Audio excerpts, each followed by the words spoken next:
Be active.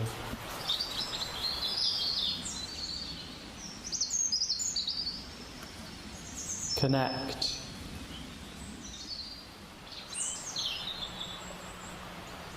Give.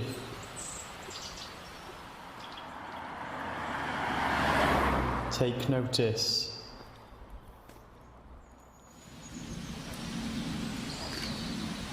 Keep learning. Welcome to the Saturday live stream from Cwtsh Festival, the online wellbeing festival where we share great content from local arts organisations. We've got loads in store for you this evening, including films, music and stories. But we're going to get started with some craft using natural materials with artist Cindy Ward and Head for Arts.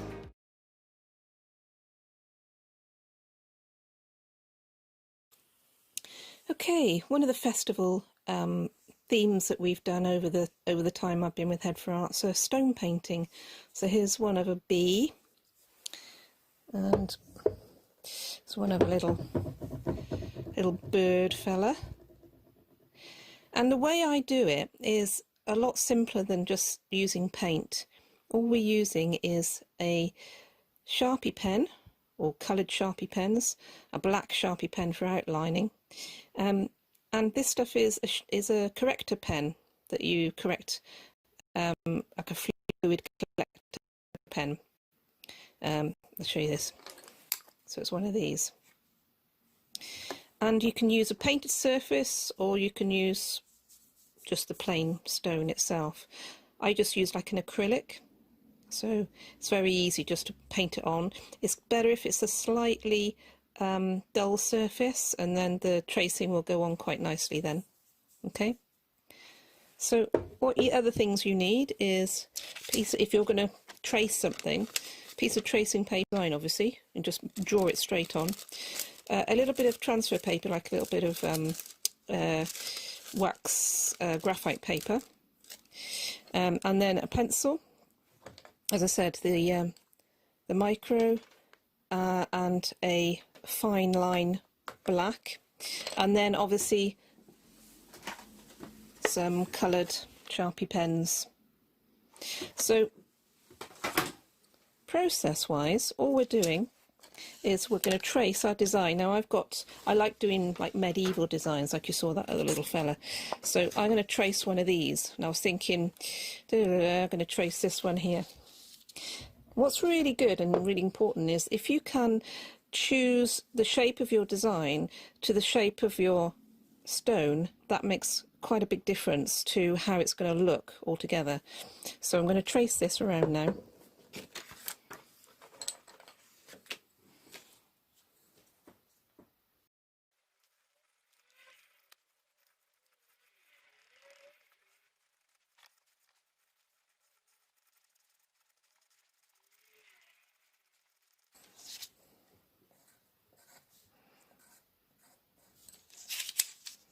Make sure you've got all your tracing. Just done it fairly roughly. And take your tracing, put your wax, the wax side down, and put that underneath. It was on there. And then you could, if you wanted to, tape it down. I'm going to choose to do it this way, so his belly's sticking out there. Place him where you want him.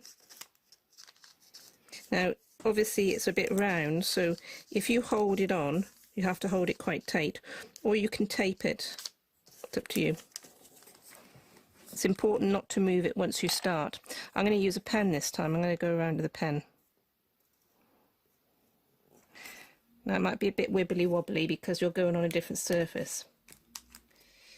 I'll try and keep it as flat as possible as you go around. Doesn't have to be a perfect drawing. It's a little bit wibbly wobbly. That's fine.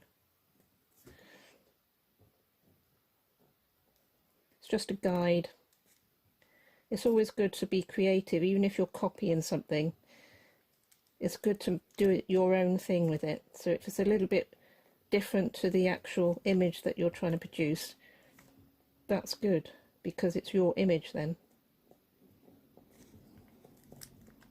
See, it's quite rough and ready.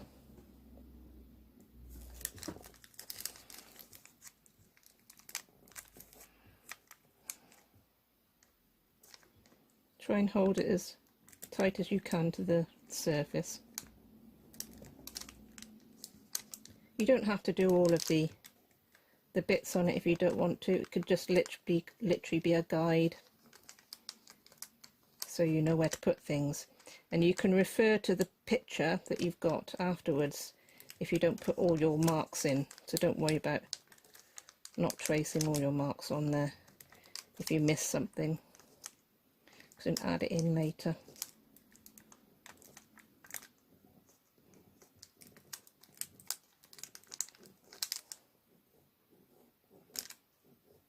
It's good to use a pen other than the pencil, because you can see where you've gone, so you know what you've missed and what you haven't missed. So quite rough there, that bit there. You can see I've traced it on. See, I've missed an outside line there, but that's fine. I know where it is. Okay, so you're ready now to colour in. You can see how much it's taken off. And you can use this again and again if you wanted to.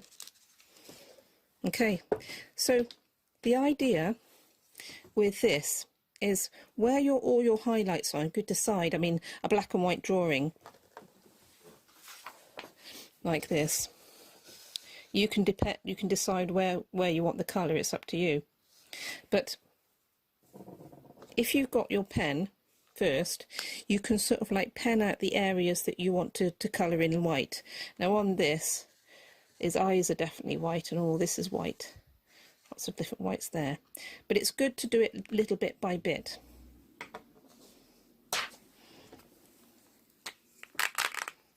So where I know it's white, the eyes. Now the idea with this stuff is not to press too hard. If you press too hard, then it comes out all of a sudden. Now I'm going to do it quite lightly like this.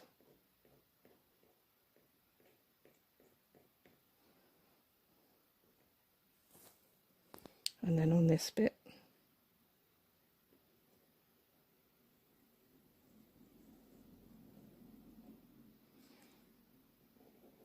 It can come out quite hard if you press hard, so be careful.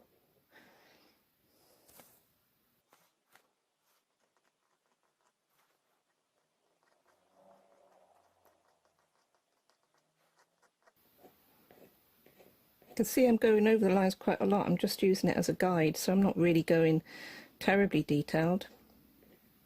It's quite nice that you're making it up as you go along, and you just literally use the outside line.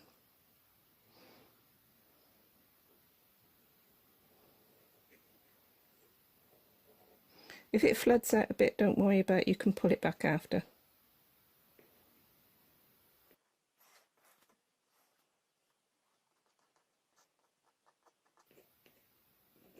Just going to highlight those ones. Okay, so that's a starting point. So then it's up to you what colours that you want to put on it. You can use your Sharpie pen to make more deeper marks. Now, we know it's got a really nice black mark in the middle, black eye. And then it's got black around the outside, but you can use different colours for this. The idea is to push and pull the design. So if you've got a bit of white that you need a bit of black on, and then swap it over if you need a little black and put a bit of white on. So each of your images is really nice and tidy. If it lifts it up and it goes on the edge there, just wipe it off. It might not be quite dry enough, so just go over it.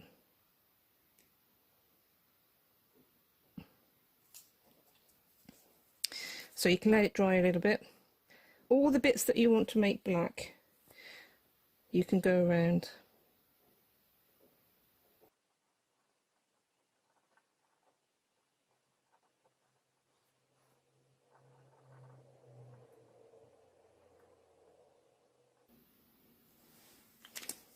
So once you've done some details, you can get some colour in.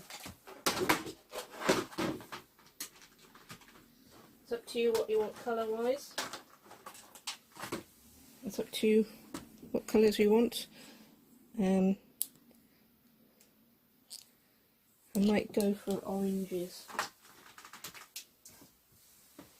I'll go for 2 oranges like that. So depending on where you want this, you could go more of an orange down here. That's quite dark. Can you see the difference when it goes onto that surface? When you put it onto here, it picks up the white. So the difference between the two. So even with the same pen, you can get 2 different colours. So it's up to you where you want to put it. So something like that would be there. Something like this colour, much lighter.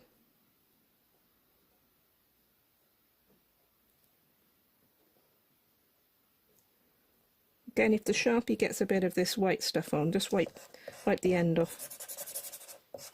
It'll come off and you can go over it a bit then. So keep going over it. It's a matter of pushing and pulling the design until you're happy.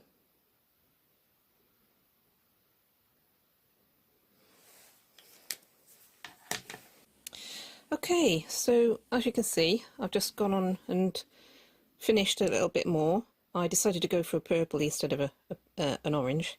Now all I've done is basically gone over the white with more colour, and then gone over with the black and gone over with the white, and keep pulling it back each time you go over and it's a little bit wrong, you keep going back over with the other colour, and it makes it nice and sharp. If you want to do like a rim round it just with a colour pen as well, and that frames it quite nicely. And I thought, well, instead of it hovering, I've just drawn a rough outline of some foliage, so it's just a matter of like inking that in now. So I'll just have a go at doing that. Now it could be literally just the colours that are that you're using, or you can go for a different colour. I'll try a brown here. Okay, so I'm literally just following this, what I've got here. And again, with things like bark and stuff like that, you can literally just put your texture in on the surface. I quite like leaving the mid-tone. As you can see, I've left the mid-tone a little bit into the body. You can see the mid-tone of the blue, and it shines through a little bit. So I'm going to leave a little bit of the mid-tone here, but just put some texture in. It's quite nice to put the rings in the end, so it's just a matter of going round. Now you can go round with a green as well, or stick with the brown. I'm going to ink it with the brown and then carry on with the green, I think.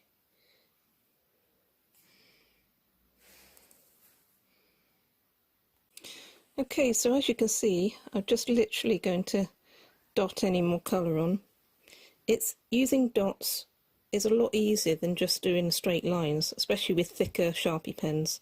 So using tiny dots, you've got more control over it, and you can build it up as you go along. You can see what I've done here. I'm literally using dots of the white and then bring it back with dots of the brown, and it gives it shadows and highlights. I like doing it so it's quite a stark difference between the two, so it's quite a contrast, but you can make it more realistic if you want to. So that's basically it. Dots are controlling here, a lot more detail, as you can see, so you can have lots of fun with it. And that's a bit of easy stone painting with Sharpie pens and corrector pens.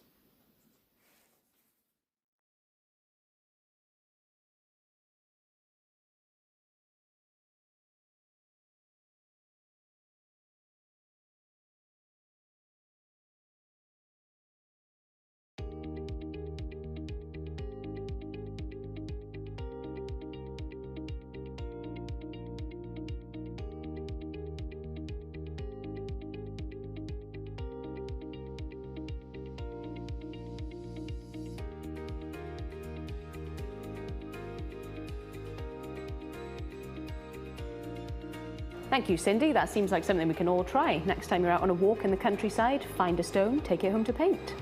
Next up, we're going to go on a trip down memory lane to Bargoed Woodland Park to see what was there before. Welcome to the virtual walk of Bargoed Woodland Park.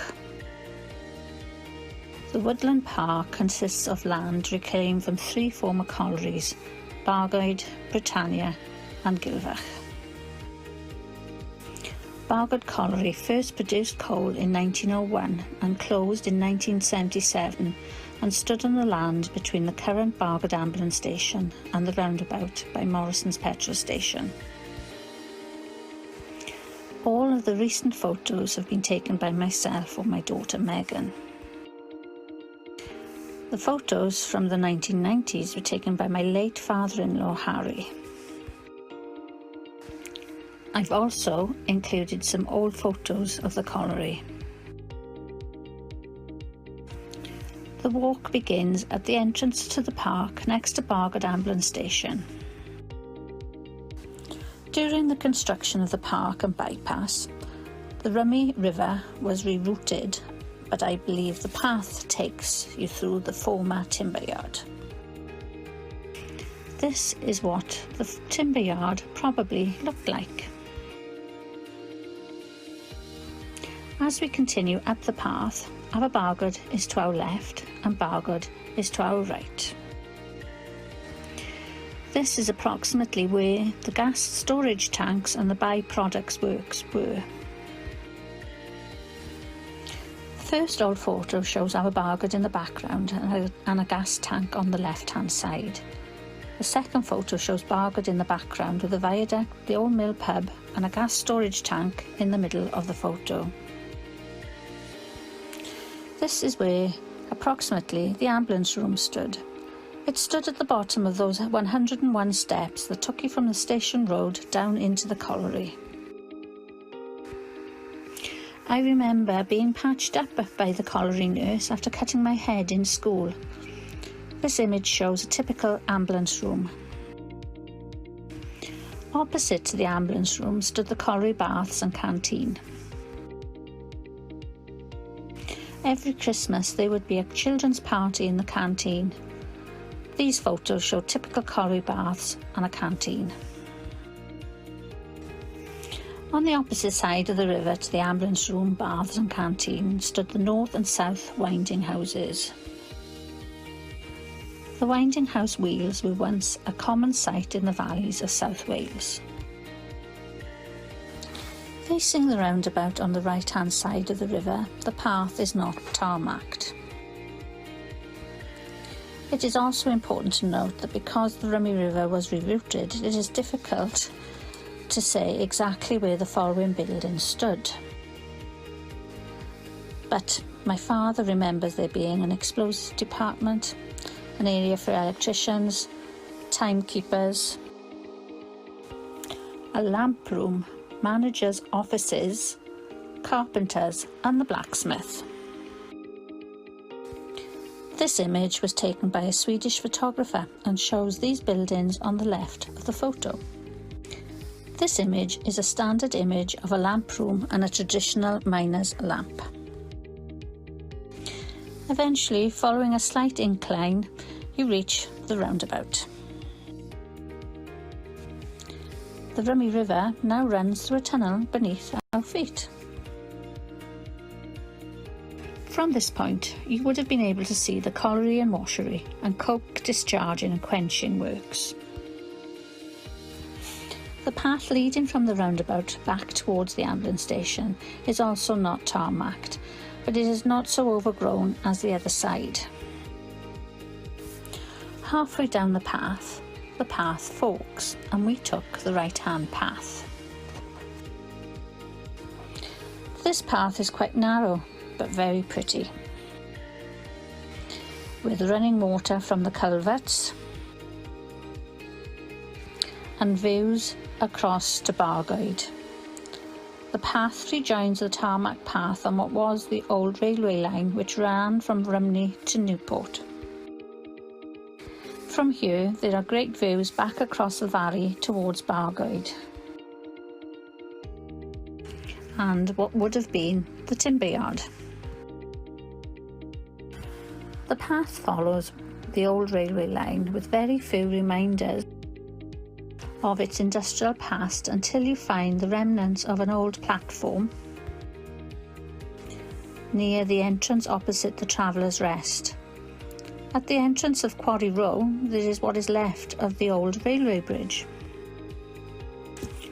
This is an old photo of the railway line and our Bargard Hill. We've reached the end of our virtual walk and we hope you've enjoyed it. Thank you, Carol Andrews and family, for creating that memory walk for us. Next up, we're going to give our ears a treat. Sit back and relax, and we'll listen to some folk poems performed by Tamar for Head for Arts.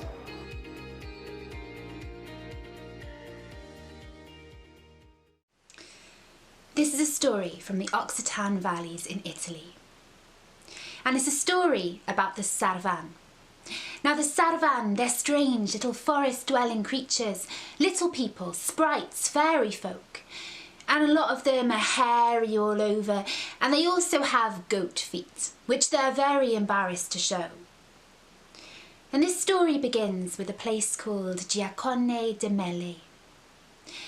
And every May Day, every 1st of May, the inhabitants of the town of Giaconne de Melle, they would go down from the town to the valley below to the larger town, and there they would celebrate the Calen de Maggio, which was a festival of spring and youth. And it was a day filled with joy and celebration. The young people would be carrying a tree decorated with ribbons, and would be going door to door asking for offerings. And at the end of a long and joyful day, the townsfolk of Giaconne de Melle, they climbed back from the little town to their smaller town above. And when they got home, they realised with some horror and shock that all of their cows had gone missing from their sheds. They had no idea where they were. They searched high and low, and finally they came across the cows, all of them together grazing in a pasture called Pianetto. And there was a little hairy man taking care of the cows. He looked like he knew what he was doing. And instantly the people of the town recognised this as a Saravan, a forest-dwelling sprite. And the Saravan saw the people and he said, "Please, don't be angry. Let me work for you. I won't fail you, and I'll teach you lots of new things." And the townsfolk, they were a bit suspicious. They took their cows back to the sheds, but that night, incredibly, somehow, the cows gave more milk than usual, and the milk was sweeter, fresher, creamier than it had ever been before. And one farmer decided to take a chance on the Saravan. So he offered the Saravan work on his farm in exchange for bed and lodging. And the Saravan came to live with the farmer and the farmer's wife and his family. And he worked for the farmer, and he was a good worker. Every day he would take the cows from the sheds, he would take them out to pasture, and then at the end of the day he'd bring them back, and sure enough, every day they would give more milk. And the farmer was well pleased with the work of the Saravan. And he became quite fond of the creature. But the farmer's wife, she did not like the Saravan at all. She was very suspicious of him. He was a bit odd, you see. When the rain poured, he would cry. When the wind blew, he would laugh. And she would not work with the Saravan on her own, not unless her husband was there. And as time went past, the farmer, he wanted to give a gift to the Saravan for all of his hard work taking care of the farm. And one day he called to the Saravan and he said, "Come here. Tomorrow I'm going down to Melle, to the market, and I want to get you a gift. So sit you down on this wooden stool. I'm going to measure your feet so I can get you a fine pair of boots." But the Saravan, he was backing away, his face as white as milk. He said, "No, sir." And then he turned and he ran and he disappeared into the forest. And the farmer's wife was watching this, and she threw her head back and she laughed. And she said, "Oh, amazing, incredible. You know what it is? He has the feet of a goat, and he's embarrassed to show them." The farmer, well, he felt really ashamed. He was so fond of the Saravan. He felt terribly for what he had done. And the Saravan kept on hanging around the farm because, you see, he loved living there and he loved the farmer's family. So he'd be hanging around, peeking out from behind the trees and then disappearing as soon as one of them saw him. And one day the farmer saw this and he called to the Saravan. He said, "Come back. Please, we'll forget the whole thing. We'll never mention your feet again." And the Saravan came running out of the trees as fast as lightning, leaving a cloud of dust behind him, and back into the farmhouse he went. And from that day onwards, he kept on working for the family. But he had become suspicious. He was worried that they were going to try and measure his feet without his say-so. So every night when he went to bed in his little room, he'd pile furniture against the door to make sure no one came in to measure his feet secretly. But every day, after the Saravan finished work in the fields with the cows, he'd come back into the farmhouse and he would curl up and he'd go to sleep in front of the fire on the warm step. And one day the farmer's wife called to her husband and said, "Come here. Look, do you see that there? The Saravan has left a print of his foot in the ash by the fireside. Why don't you measure it? And then you can go down to Mele and get him that pair of boots." And the farmer, thinking he was doing something kind, took his stick and measured that print in the dust. And the next day he went down to Mele and he got a fine pair of calfskin boots made to fit the Saravan. And that night at the dinner table he took the boots out and he put them on the table in front of the Saravan. "There you go," he said. "That's your gift for your hard work." But the Saravan leapt up on his feet and pushed the table back, knocked over the stool, said, "No, no, master. You measured me deceitfully and I am ashamed, and I shall never return again." And he turned on his heel and he ran into the forest. And the farmer watched him go. This time, he thought, he won't come back. And he was right. The Saravan never did again return to that farm.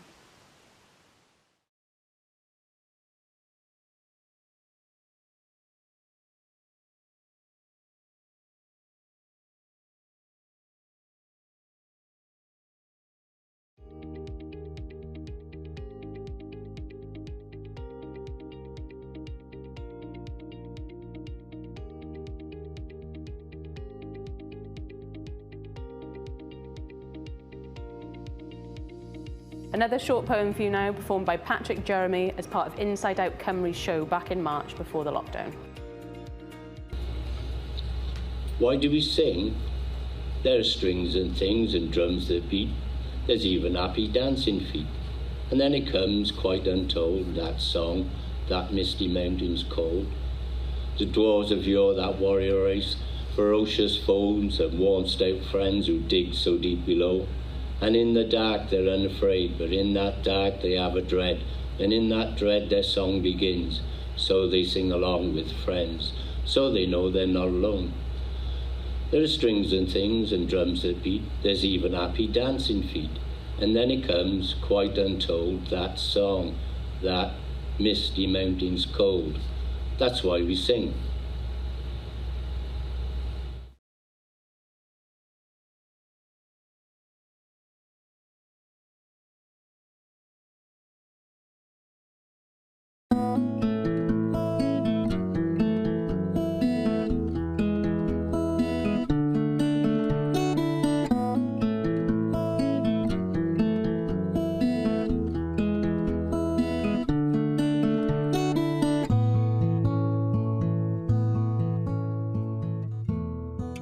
Welcome to the first of what we hope is a series of creative capsules or poetry podcasts that can be used in arts, health and wellbeing settings. I'd like to introduce Patrick Jones, the writer and poet, who's going to take us through some poems about summer. Hello, welcome to the first ever Creative Capsule Write-In podcast. I think that we're all poets, and it's just that we don't realise it. So we hope that these sessions will help you realise that inner poetic potential inside. You don't have to have written before or even like poetry. All you need to have done is to have lived a life. There exists our poetry. I'd like to think of these as little exercises that will act as a springboard for your own thoughts and writings. I truly believe that there's no right or wrong with poetry, just the making of it. So please enjoy it, be unafraid, and dive in. This first session uses summer as our starting point, so please let your mind wander of all things summery.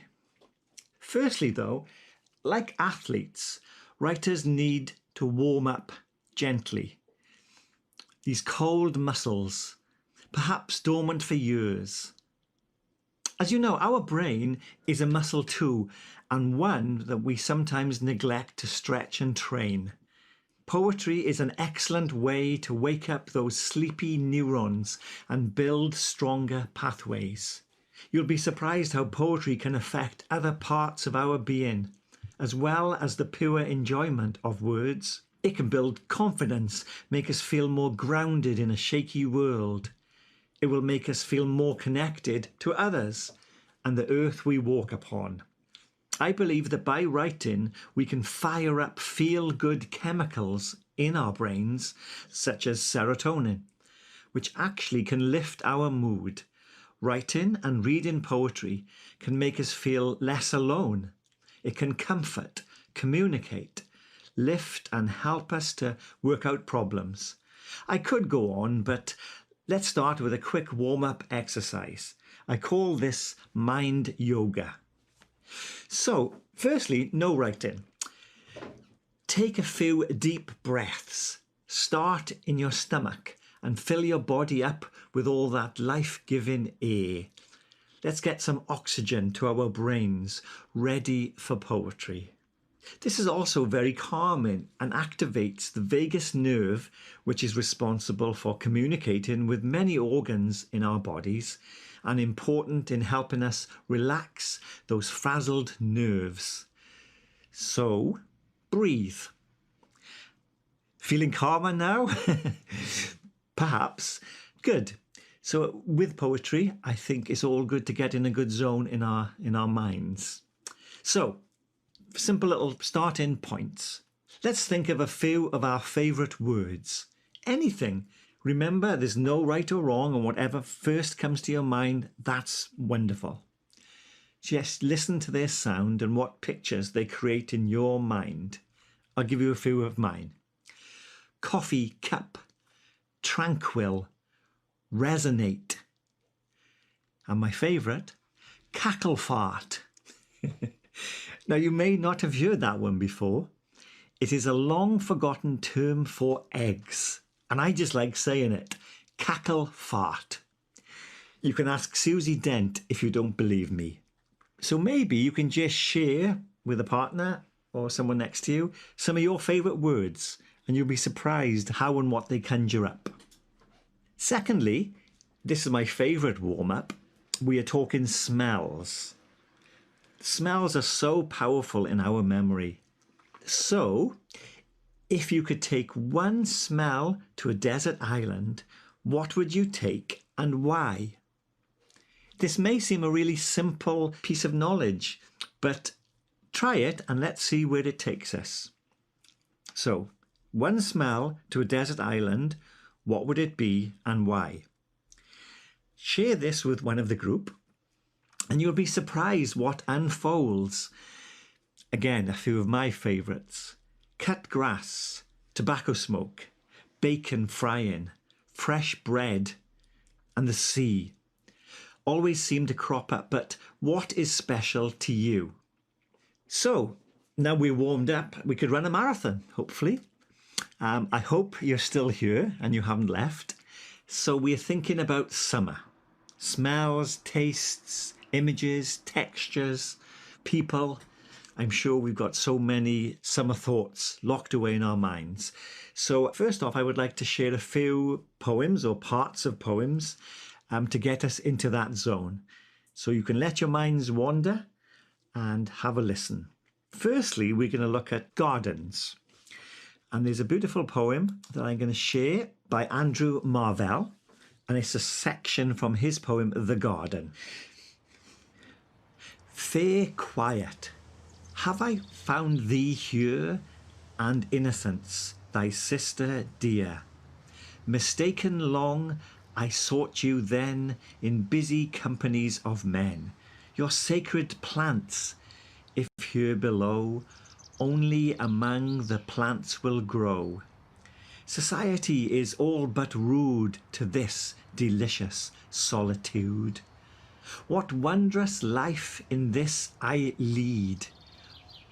Ripe apples drop about my head, the luscious clusters of the vine upon my mouth do crush their wine.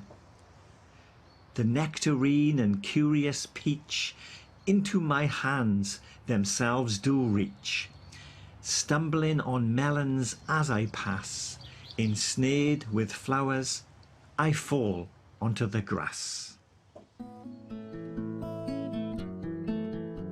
That was the first part of our creative capsule. If you would like to hear more or listen to the whole thing, please email us and we will send you a link to the download.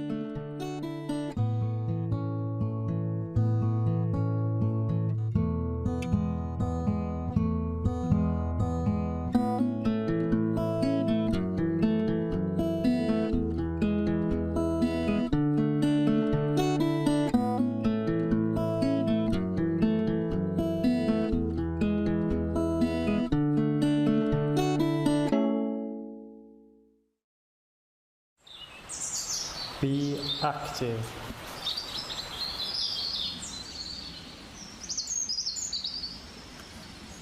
Connect.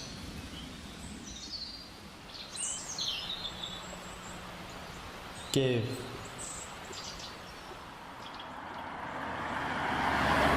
Take notice.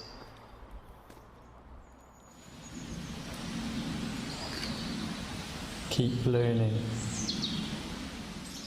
Hiya, I'm Dan from RecRock. We're a social enterprise based in Caerphilly and we run musical and arts-based activities for a wide range of people. Last night we hosted the open mic, which was absolutely fantastic. You can watch that again on YouTube and all that sort of thing.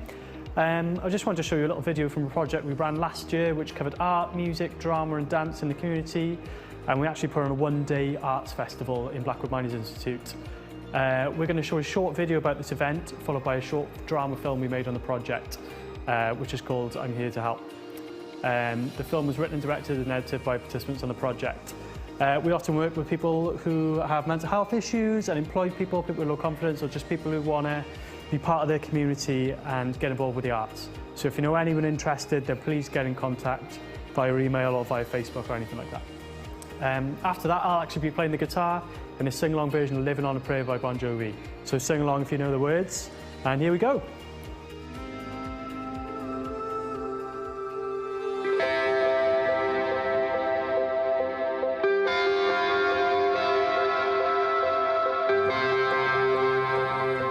I'm Dan from RecRock. We're a social enterprise that runs music workshops in the community, mostly based in Caerphilly, but we do work all over South Wales.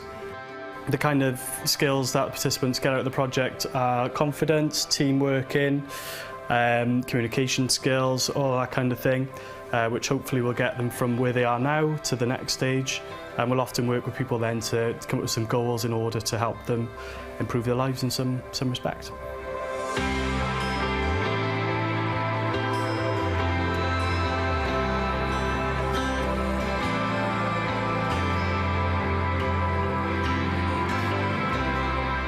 I've done the music, the art, the drama, the media, the events planning, the singing, the music, so I've done everything, yeah, really enjoyed it. Yeah, and then he walked off and we fell down the stairs, didn't he? And I said, this is a true story. I do feel really good and it's nice to get out and meet different people. And that's one thing, I've met lots of nice people in these groups and I've really enjoyed it, yeah. I've got to see so many different people coming through. A little bit shy and nervous when they started, but working on their skills, meeting new friends, and doing something that they're really passionate about.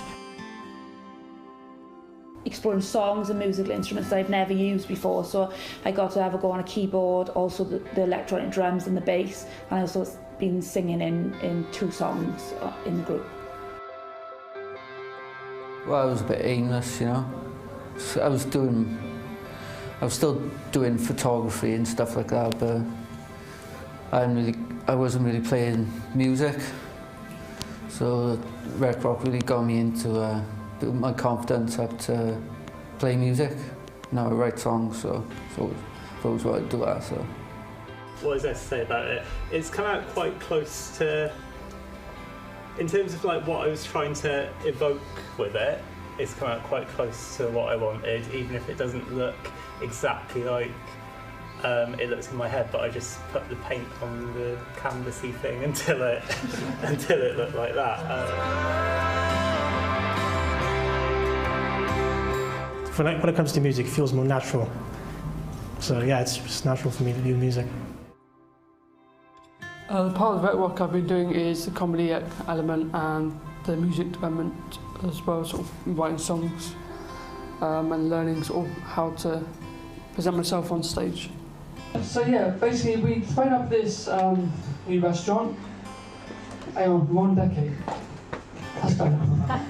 Before I joined the course, I was all over the place, in all fairness. I found it hard to look people in the eye, I found it hard to approach people. But since coming here and meeting new friends as well as people I know already, it's actually brought out a lot of confidence in me.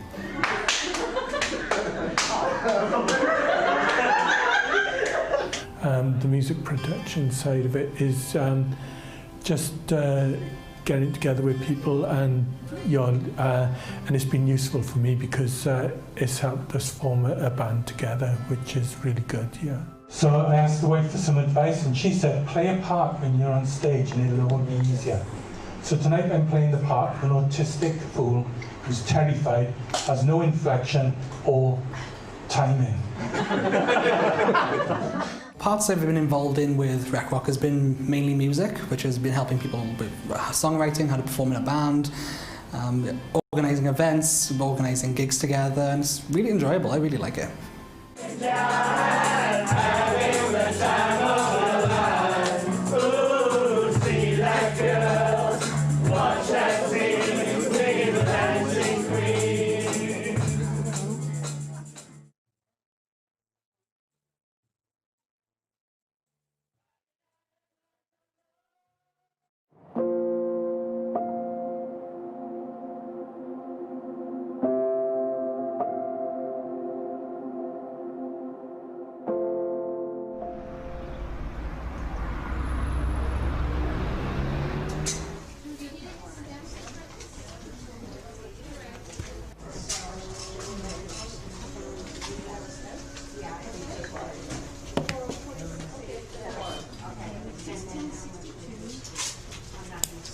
Mr. Peterson.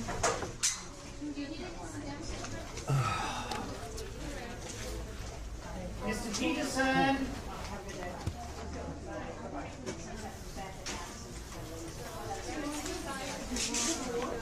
Mr. Peterson. Mr. Peterson. Oh, hello. Would you like to take a seat, please, Mr. Peterson? Okay. Mr. Peterson, it is now 2:25. You were due here at 2:15.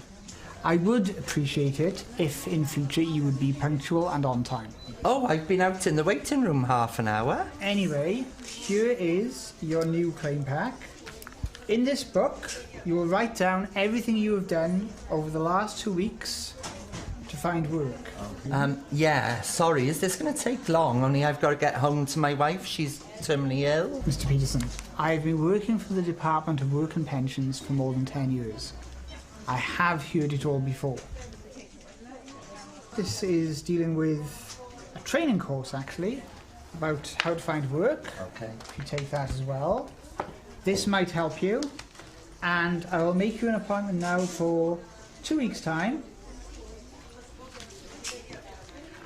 It may take some while for your money to go through. Because this is a new claim, it normally only takes 3 days. However, it may take anything up to 13 weeks. So hopefully it won't take that long. So you have your leaflets, you have that, yes? Yeah.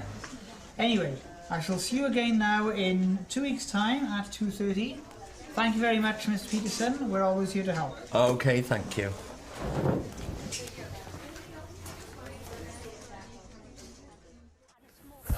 Look at the time.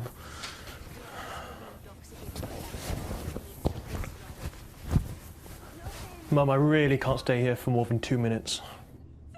No, please don't go yet, please. I have an interview, you know. I can't be seen to be late.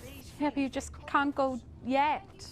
Dad'll be back. 5 minutes. Only 5 minutes. Just hold on a couple of more minutes. Fine, well, I'll wait till he comes in.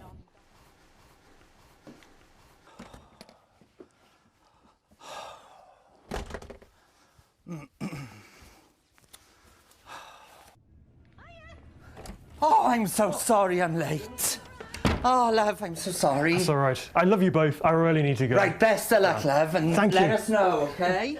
Oh, love, I am so sorry. Oh, gosh, where have you been? Oh, it's that job centre, man. I've been ages down there. They keep you ages, and then they tell you you're late. Did you pick my prescription up? Oh, no. Oh, I knew I forgot something. I'm so sorry. How have you been, anyway? No, I'm not too good today at all. Oh, what's the matter? Have you had your meds? No, not yet. I'll go and get them for you now, right? Oh, here you go, love. All right? There you go.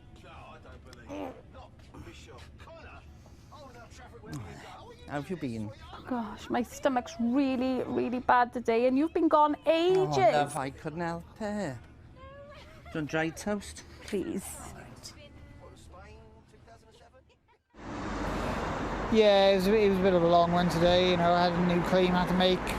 You know, this guy came in, had to do all that. Had to fill in all the forms for him. Had to do that. Yeah, it's been a really bad day. Hasn't been good at all. Hey, Dad, good news. I got the job. Oh, that's brilliant. Oh, well done, son. Oh, that's brilliant news. It's pretty awesome, right? All right, can you do me a favour? Oh, yes? Can you pick up the meds? Definitely. See you later for sure.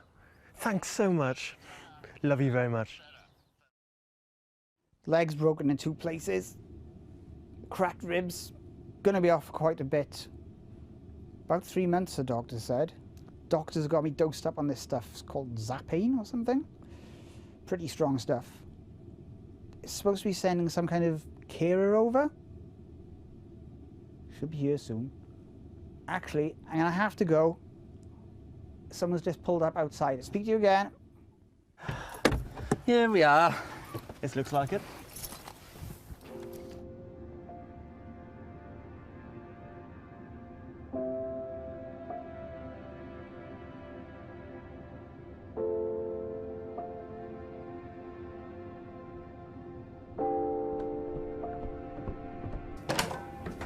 Hi, I'm John and I'm here to help.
tough. Gina works the diner all day, working for a man. She brings home a pay for love, for love. She says we've got to hold on to what we've got. It doesn't make a difference if we make it or not. We've got each other, and that's enough for love. We'll give it a shot. Oh, we're halfway there. Oh, living on a bed. Take my hand, we'll make it, I swear. Oh, living on a bed. Tommy's got his six-string harp. Now he's holding in what he used to make it talk so tough. It's tough. Gina dreams of running away. She cries in the night. Tommy whispers, baby, it's okay. Someday we've got to hold on to what we've got. Doesn't make a difference if we make it or not. We've got each other, and that's a lot for love. We'll give it a shot. Oh, we're halfway there. Oh, living on a bed. Take my hand, we'll make it, I swear. Oh, living on a bed. Living on a bed.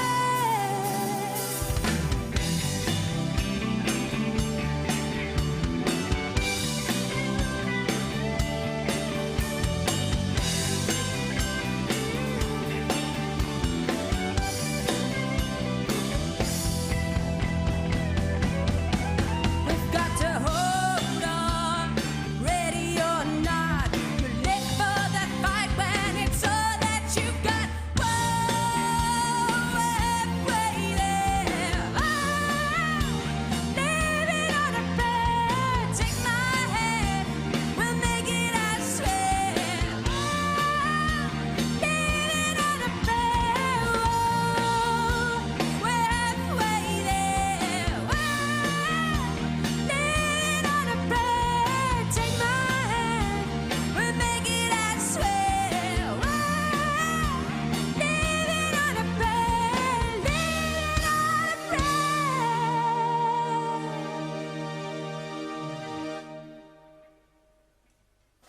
And now we've got some more music activities from Upbeat.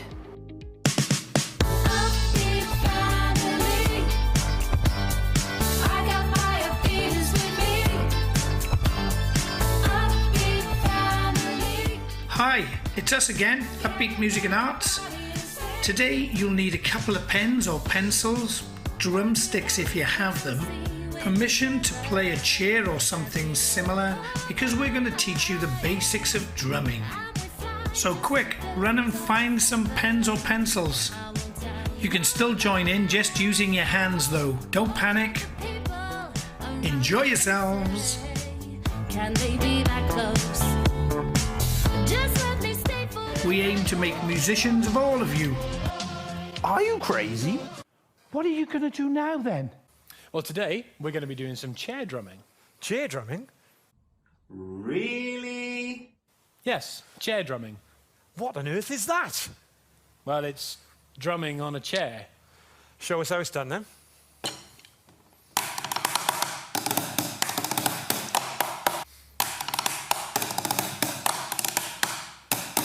That was fantastic. What do we need to get started then? Well, if you've got a pair of drumsticks, now's the time to grab them. I've forgotten my drumsticks. Ah. Is there anything else I could use? Well, have a look around. There's probably something. How about these conveniently placed pens? Who'd have thunk it? Perfect. Right, let's learn how to hold our sticks, or pens, or pencils, or whatever you have, properly. First of all, curl your first finger, your index finger, round. Make sure your thumb is on the stick. Other fingers nice and loose. Turn your hands so your palms are facing down. Will this work with my pens too? Of course it will. Now, I'm going to take you through my special warm-up. It's just like doing any other kind of physical exercise. Your muscles need to be prepared to do the work. Copy me. Sticks out in front like this. Wiggle them. Make sure you wiggle your arms all the way up to the sky. And all the way back down again. Up, down, up, down, up, down, up, down, up, down, up. All the way down. Lightly tap on your chairs. All the way up. All the way down. And stop. Now that we're a bit warmed up, I'm going to teach you guys some rudiments. What are you talking about? What's a rudiment? Well, a rudiment is a short pattern that helps us with our sticking technique. These rudiments form the basis of our drumming. The first rudiment is called single strokes. All you have to do is one hand after the other, like this. Right, left, right, left, right, left, right, left. Remember the pulse? Think of that whilst we're practicing. That will help you to maintain a steady beat and keep the tempo the same. I'm going to count to 4, and I want you guys to join in with me. Ready? I am indeed. After 4 then. 1, 2, 3, 4.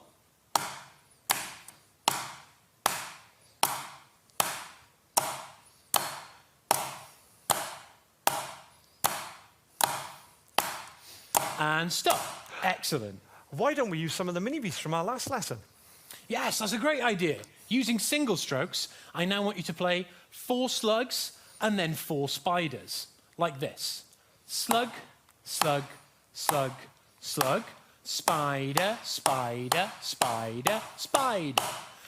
Same as before, after 4. Here we go, ready? 1, 2, 3, 4. Slug, slug, slug, slug, spider, spider, spider, spider, slug, slug, slug, slug, spider, spider, spider, spider. Fantastic! Why don't you play a rhythm on your chair, and I'll do my best to play it back to you. You guys can join in and help me out. Great idea. This is what we call question and answer, or call and response. I'll play it first, you play it back to me. My turn first, then your turn. Ready? Here we go. Slug, slug, spider, slug. Slug, slug, spider, slug. Spider, spider, spider, slug. Spider, spider, spider, slug. Spider, slug, slug, slug. Spider, slug, slug, slug. Spider, slug, spider, slug. Spider, slug, spider, slug. Fantastic. That was great fun. Can we try playing along to a song now? Well, there's just one more thing we have to learn before we can do that. We've got to learn a drum groove. Is that real? Well, a groove is best described as a repeated phrase that sets and maintains the rhythm and tempo of a piece. So we want your strong hand to play on the back of the chair, and we want your other hand to play on the seat of the chair. Why have we separated our hands like this?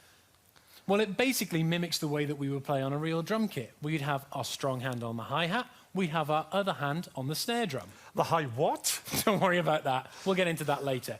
We're going to break the groove down now.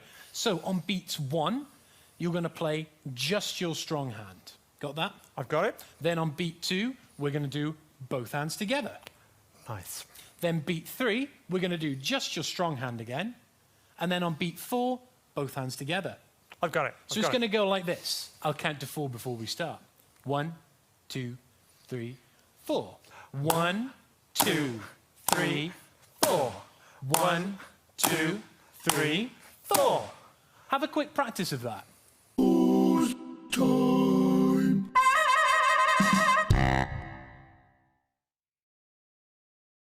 Now that you've all mastered that, let's play along to this song. 1, 2, 3, 4.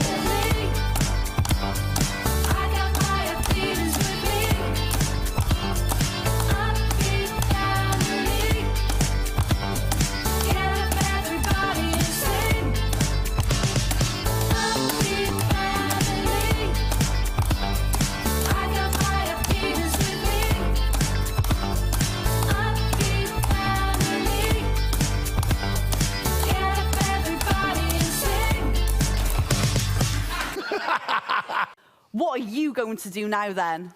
Remember last time we did a simple rudiment? I remember it was a single stroke. Right, left, right, left, right, left, right, left. Can you teach us a new one today? Of course. The next one we're going to do is called double strokes. Instead of alternating our hands like we did before, right, left, this time we're going to play 2 beats with each hand, like this. Okay. Right, right, left, left, right, right, left, left. So, you guys have a minute or 2 to practice this.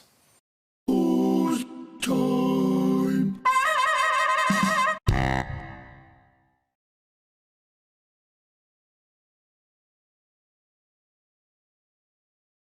How was that? Hopefully you guys didn't find that too tricky. Let's try and play those double strokes to the same sequence from our first chair drumming lesson. Can you remember it? Are you crazy? I think so. Wasn't it 4 slugs followed by 4 spiders? Bravo, Jason. But this time, we'll use our double strokes instead of our singles. If you're left-handed, you can start with your left hand and just do everything opposite to the way your right-handed classmates do. Join in with me after 4. Ready? 1, 2, 3, 4. Slug, slug, slug, slug. Spider, spider, spider, spider. Slug, slug, slug, slug. Spider, spider, spider, spider. Brilliant. Remember to keep them nice and even. No speeding up or slowing down. Remember, we need to keep that pulse the same all the way through. We learned how to play a groove last time too, didn't we? We sure did. Can you remember how to play it? I think so. Wasn't it your strong hand on the top of the chair, your other hand on the seat of the chair, strong hand on 1, both hands on 2, strong hand on 3, both hands on 4, like this. 1, 2, 3, 4. Was that right? Spot on. Let's play along to a song like we did last time. Remember to count to 4 before we start. 1, 2, 3, 4.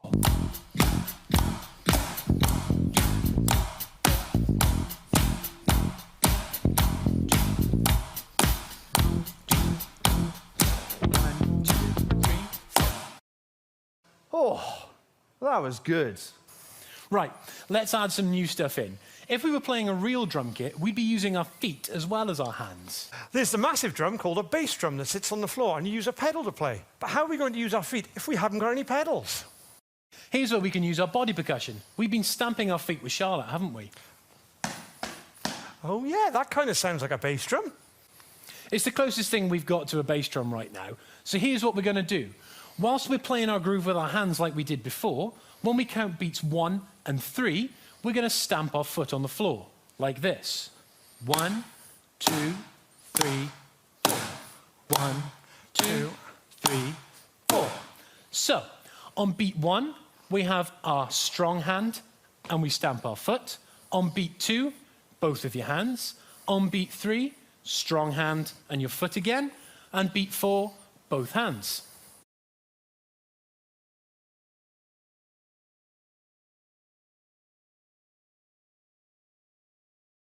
Come on, guys, let's have a go. Like this.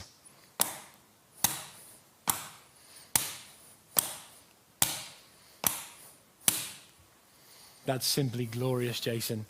Let's try it all together. Remember to count to 4 before you start and keep that pulse the same. 1, 2, 3, 4. Oh, baby, baby, how was I supposed to know that something wasn't right here? Oh, baby, baby. Yeah, fantastic job. You can play along to all of your favourite songs with this groove. You can try it at home. Make sure you ask for permission first before you start hitting the chairs at your dining table. Oh, definitely ask for permission. If you can't use a chair, then ask if maybe there's something else you can use. See if you can make a drum kit for yourself out of things you find around the home. Yes, you just need a sound for your strong hand, a sound for your other hand, then a stamp on the floor like we did before. You could use pots or pans, maybe an old box. I'm going to take a look around my garage and see what I can find. First of all, I needed to find myself some sticks.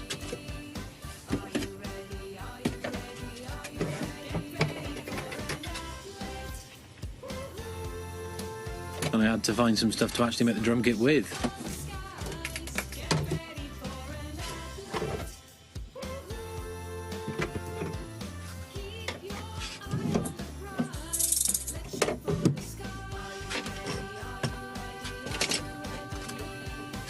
Finally, after ages looking, I found what I was looking for. Time to test.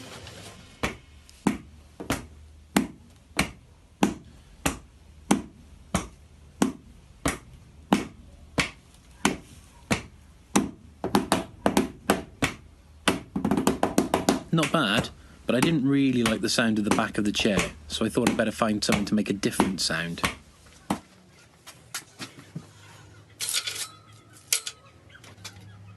Perfect.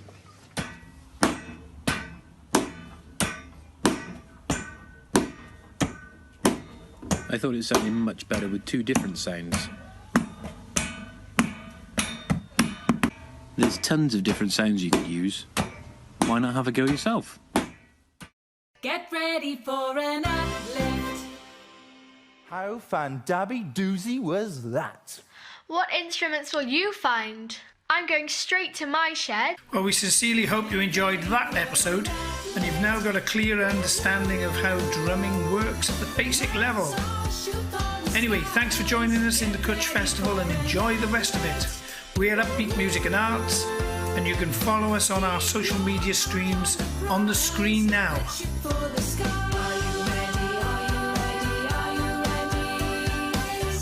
Enjoy yourselves.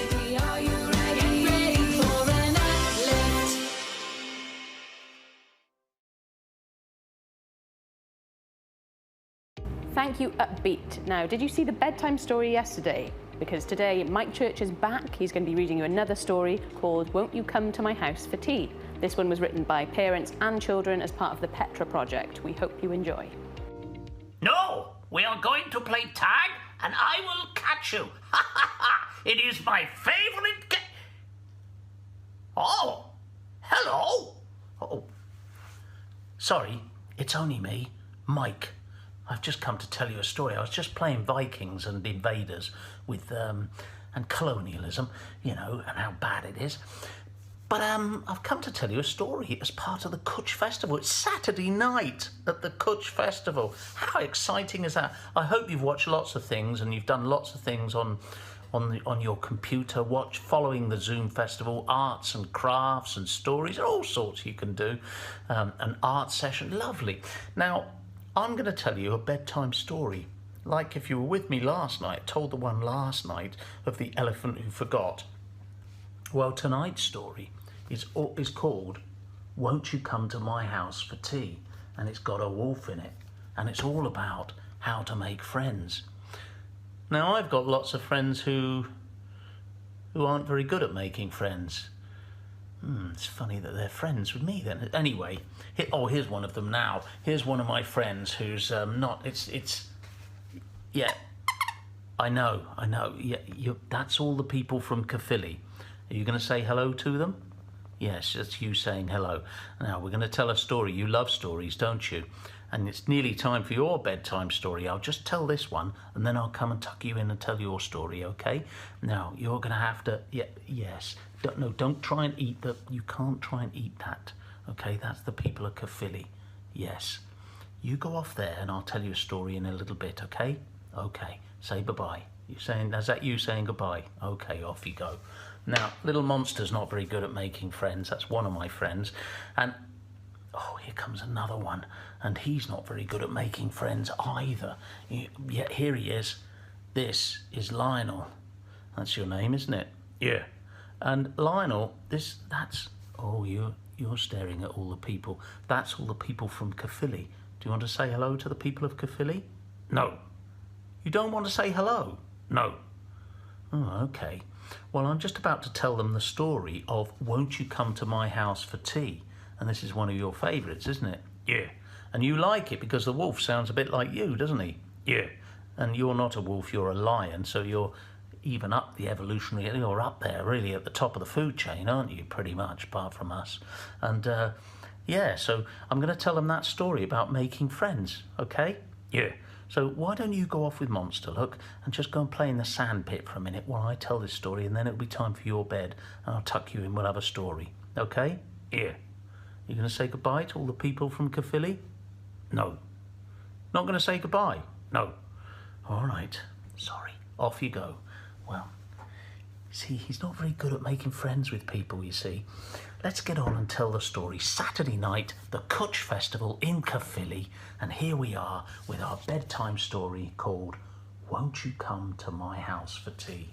And hopefully it will tell us about making friends and how you do it. You see, it all starts with a sheep called Sally. This is Sally, and she wasn't very good at making friends. Oh, she tried to make friends, she just wasn't very good at it. Like, for example, the time she tried, she paid for all the other sheep to go to Mutlin's holiday camp, and when they got there, she started bossing everyone around. No, don't do that. You'll do what I say, and we're all going for a walk up the mountain. And the other sheep said, well, I don't want to go for a walk up the mountain. We do that all the time. We're on holiday. Why can't we play badminton or read books or go swimming? And Sally said, no, I paid for the holiday, so you'll do as I tell you. Well, of course, all the sheep didn't like that. So in the end, they just went off and did their own thing, and they ignored Sally because she wasn't very good at making friends. Would you be friends with someone if they bossed you about? No, of course not. There was another time when she paid for a sheep to go to the cinema. I think it was to watch The Sound of Music, or maybe Bambi, I don't know. But anyway, when they got there, the other sheep, there's the other sheep and there's Sally, the other sheep bumped into her old friend the cow, and they started talking together, and Sally didn't like that. She said, no, you came to the cinema with me. You mustn't talk to that cow. And the sheep said, well, yeah, but I've known the cow for years, Sally. I should be able to say hello to the cow and have a little chat and still come to the cinema with you. No! I'm paying for the cinema. You've come with me, so you can only talk to me. And the other sheep said, well, I'm sorry. I'm going to talk to the cow as well. So Sally said, right, if you talk to the cow, I'm going home. So the other sheep did talk to the cow, and Sally walked home in the rain. She didn't even stay to watch the film. Would you go with someone who said you couldn't talk to other people? No, of course not. That's not what good friends do, is it? Well, anyway, she was often on her own in the field. And because she was on her own in the field, one day a wolf came up to her and said, oh, look at your lovely coat. And you're here all on your very own. Why don't you and me become friends? Oh, said Sally, I do like those big teeth of yours. I've never seen anything like those before. But I'm afraid I'm not very good at making friends. I mean, what would we do together? Well, said the wolf. Well, said the wolf, why don't you come to my house for tea? Oh, said Sally, that would be lovely. How kind. Right. I've got a bit of shopping to do, said the wolf. I need some mint sauce and a few other bits. How about I come back and pick you up later? Now, Sally was so excited to have a new friend. But let me ask you, do you think Sally should go to that wolf's house for tea? I don't think so. Luckily, just then, in came, this is my favourite character in the story, in came Gladys the goat. Now, Gladys had lived in the next field to Sally for years, and she came over and spoke to her and said, I don't mean to butt in, said Gladys, but I just heard you talking to that wolf. There's the wolf going off to do his shopping. Yes, said Sally, he's my new friend, and I'm going to his house for tea. Really? Said Gladys the goat. And what do you think that wolf is going to give you for tea? Well, now let me see, said Sally. I hope it's dandelion soup to start with, and then poppy seed paella, and then a buttercup brownie to finish. Oh, doesn't that sound delicious? Oh, well, yes, said Gladys, but I'm afraid that's not what wolves eat. Oh, said Sally. Really? Well, what do they eat then? Meat, said Gladys, and especially sheep. I think that wolf wants to eat you. I've seen other sheep go off with that wolf, and they never come back again. Oh, don't be silly, said Sally. He's my friend. He wouldn't eat me. But deep down inside, something told Sally the sheep that Gladys might be right. Now, a little while later, Sally was thinking about it, and she decided not to go to that wolf's house for tea after all. And she felt better. She forgot all about going to the wolf's house for tea until a fox sneaked up and said, "Oh, a sheep all alone. You must be the one who's going to the wolf's house for tea. I thought I'd say hello because he's invited me for tea too." He said there's going to be lots of lovely food, and he said lots of lovely things about you. "Well," said Sally, I'm not sure I'm going to go to that wolf's house for tea. I've heard that wolves eat sheep like me. You want to be careful. He might eat you too." "Oh," said the fox, "don't be silly. That's nonsense.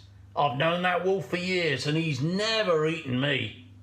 We're best friends and we often share dinner, but we wanted another best friend because it's boring, just the two of us." "Well,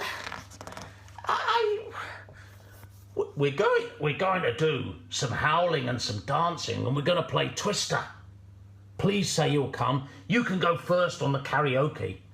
"Oh, well, I will come as long as you promise I can go first on the karaoke." "Oh, of course you can. Come on, come for tea." And so the two of them went off for tea. Do you think that's a good idea? There's the wolf's house. Do you think that's a good idea for Sally and the fox to go off to the wolf's house for tea? No, nor do I. Well, when they got to the wolf's house, the wolf was busy laying the table, but he'd only set 2 places. 1, 2. I wonder who they're for. "Ah," said the wolf, "dinner has arrived. I've got the mint sauce. Everything is ready." Ha ha ha! Now, Sally the sheep had a very nasty feeling now about her new friends, especially when the wolf opened the oven door. Who do you think's going in there? Opened the other door, and the fox and the wolf let out a terrible howl like this. Howl! Why don't you howl at home now? Howl! And then suddenly they went quiet. They went very quiet, and their ears pricked up. What's that? They heard a voice outside, a voice that said, "Fire! Fire! Your chimney's on fire! Quick, quick, fire!" The wolf and the fox looked at each other in horror. The wolf remembered the time when he'd fallen down a little pig's chimney and burnt his bottom. You know that story. Then the wolf and the fox both shouted, "Fire! Fire! Oh no! Fire! Fire!" And they both ran around in a panic, and then they ran straight out of the house, and they ran all as fast as their legs could carry them. They ran all the way to Caerphilly, and they were never seen round those fields again. Ha ha! Looks like Sally's okay. Just then, Sally the sheep didn't know what to do, but just then, Gladys the goat walked in. "Oh, quick," said Sally. "Run for your life, there's a fire." There's no fire," said Gladys the goat. Yes, there is," said Sally. "The wolf and the fox, they heard the alarm, and we have to go too. Quick, there's a fire." There's no fire," said Gladys. "That was me, shouting. I was trying to save you." What? No fire?" said Sally.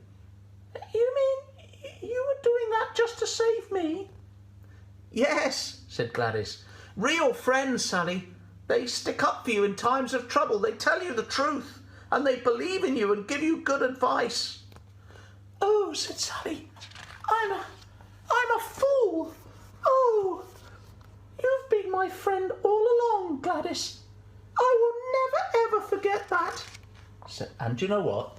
Sally the sheep never did forget that Gladys was really her best friend, because do you know what they did? That sheep and that goat, they opened up. They turned the wolf's house into a lovely vegetarian cafe called Mint Sauce. And do you know what? It was always full and always busy. Animals came from far and wide. Sally and Gladys worked really hard, but they almost made time for one holiday a year. And do you know where they went? Mutlin's holiday camp. But this time when they went on holiday, they took turns. Gladys would say, "Oh, what would you like to do today, Sally?" And Sally would say, "Well, I'd like to go for a walk up the mountain." "Fine, let's go." And then the next day, Sally would say, "Oh, what would you like to do, Gladys, today?" And Gladys would say, "Well, I'd like to go swimming." "Okay, let's go swimming." They took turns because Sally the sheep had learnt how to make friends. Well, we all know a little bit how to make friends now, don't we? And that's the story of Won't You Come to My House for Tea. I hope you've enjoyed that, and I hope you've enjoyed the Cwtsh Festival. I'll see you again. Bye-bye.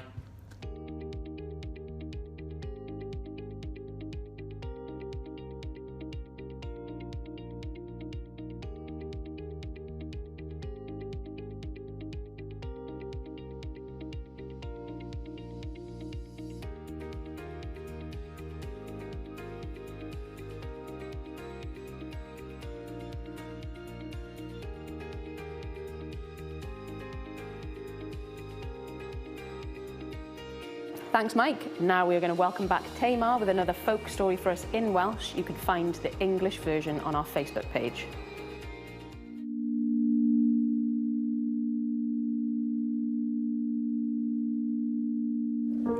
It really came about from meeting Mark at the Winding House and Karen at Monmouthshire Museums, really talking with them about how do we widen access for people who might be struggling with mental health issues. So how could we work with the museums to engage in heritage using creativity and art making to break down those barriers?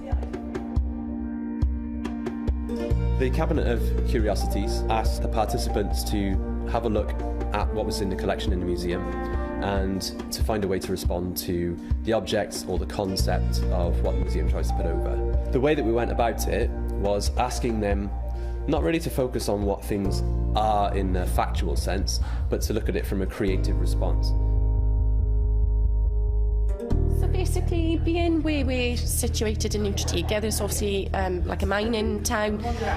Because my grandfather was down the pits for quite a long time, I thought I'd go and have a chat with him, see what ideas he's got. He gave me an awful lot of information, and I had to drill this information down to just a couple of different things. As my grandfather was talking as well, he kind of drew upon the division of men and women and their roles in society, and I think that piece kind of illustrates that really, really well, the way in which women were kind of placed in society at the time and the way in which men typically would go, go out and mine and things like that. So as much as it is a personal piece, it does help to kind of illustrate really the way in which society was at the time. I love gardening. I mean, it's one of my things. I enjoy it, but I also love music, and I wanted to try and combine the two. Because obviously there's a drum kit in the shed. Well, that's where you put it, because you wouldn't want it in the house. So it was nice to see it sort of come to some sort of, realization then.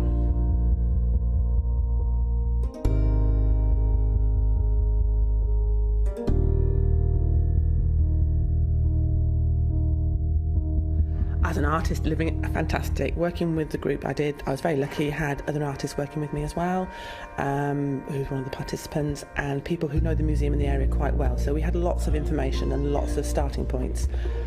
We've run out of time rather than had to fill the time. We could probably do another 6 cabinets between us quite easily and create our own wall of curiosities.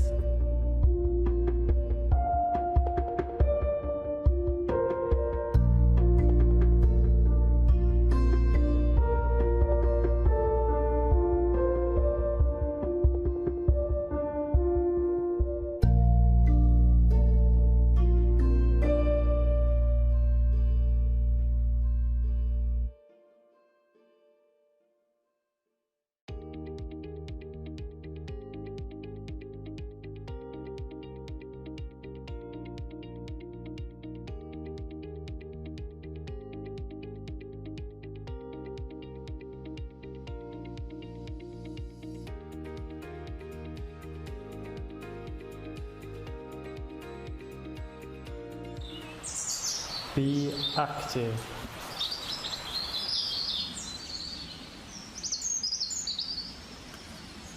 Connect.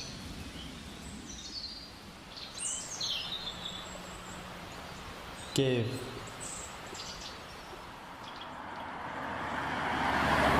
Take notice.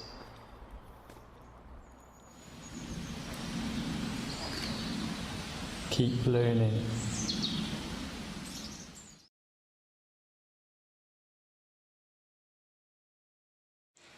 A long time ago, amser maith yn ôl, the Rhymney Valley was filled with fairies. The little people, the Tylwyth Teg, the fair folk, doesn't matter what you call them. There were many of them in the Rhymney Valley, and every moonlit night they filled the trees and the fields and the meadows with the sound of their singing and dancing. But this was until a terrible giant came to live in the Rhymney Valley in Gylfach Vargoed, and he was truly a horrifying creature, stamping around with a huge cudgel in his fist and a poisonous snake twisted around it. And he made a home for himself in a tower in Gylfach Vargoed surrounded by a great stone wall. He only came out from behind that wall to hunt and kill and eat as many fairies as he could get his hands on. So now, there was no more singing and dancing in the Rhymney Valley. The fairies lived in fear. And one young fairy lad, he lost his mother and his father to this terrible giant, and he swore revenge upon him. And now, being a fairy, he could speak the language of the animals. So he travelled to Pencoed Fawr to speak with the wisest of all the animals, the old owl herself. "Owl," said the young fairy boy, "will you help me? Will you help me get rid of the terrible giant of Gylfach Vargoed and free the people of this valley?" Now the owl, she did not need asking again, because she hated that giant as much as anybody. And she agreed.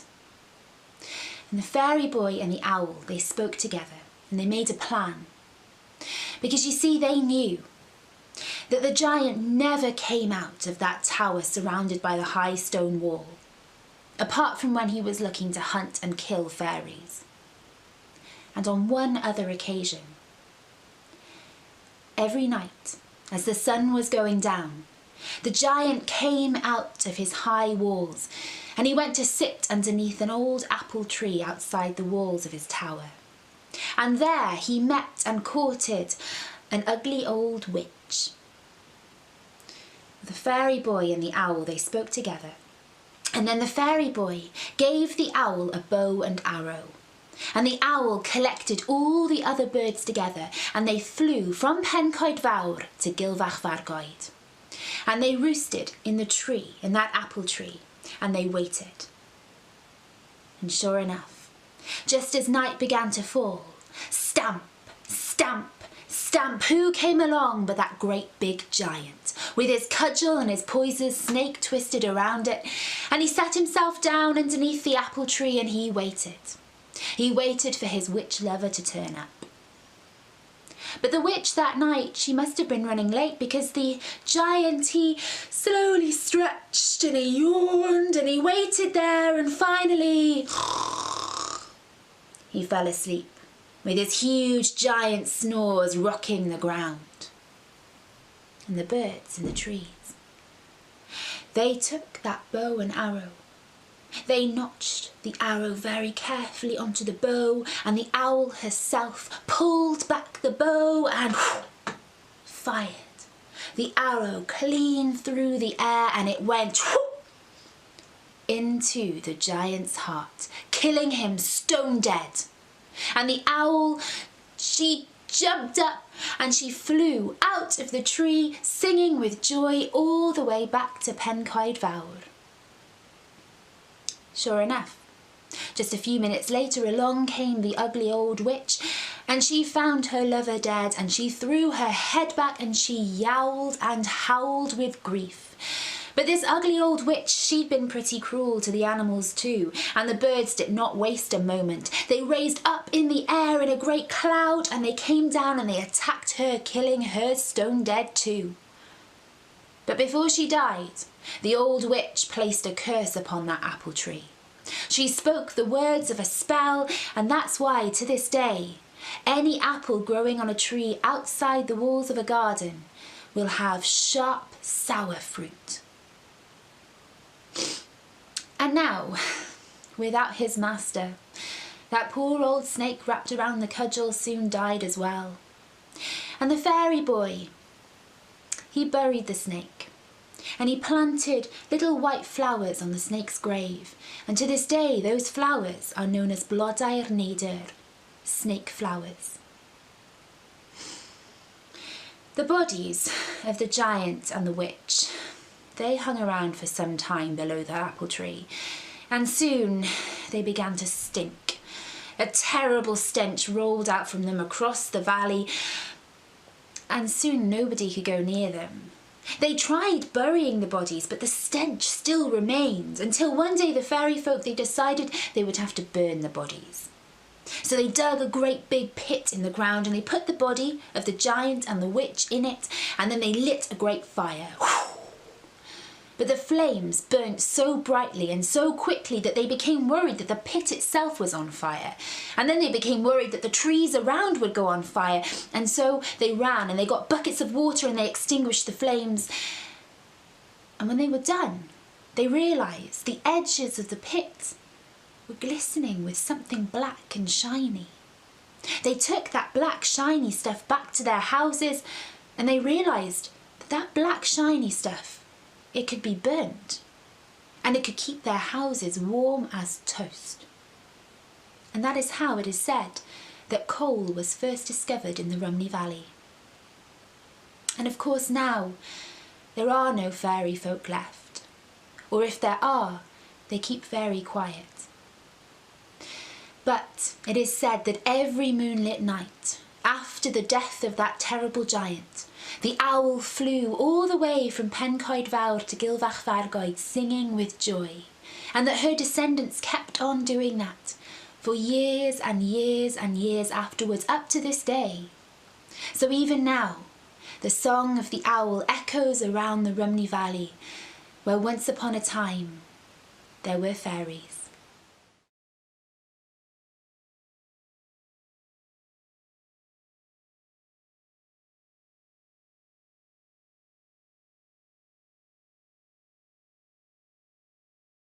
Thank you, Tamar. Inside Out Cymru works across all art forms to promote mental health and well-being. Next up is John Young with his song Joey, performed pre-lockdown this year. Following that, it'll be time to get practical and try out your craft skills with the How to Make a Box tutorial with Lucy Bateman from Inside Out.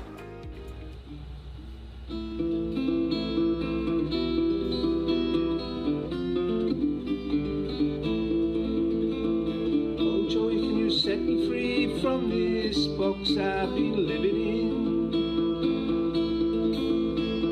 in. I see you dancing the night, your shadow in the moonlight.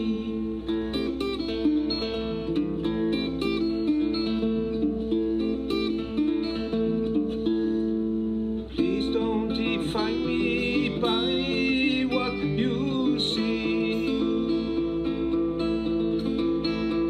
Staring to the mirror, I'm only a fantasy. Oh Joey, can you set me free from this box I've been living in? I see you dancing the night, your shadow in the moonlight.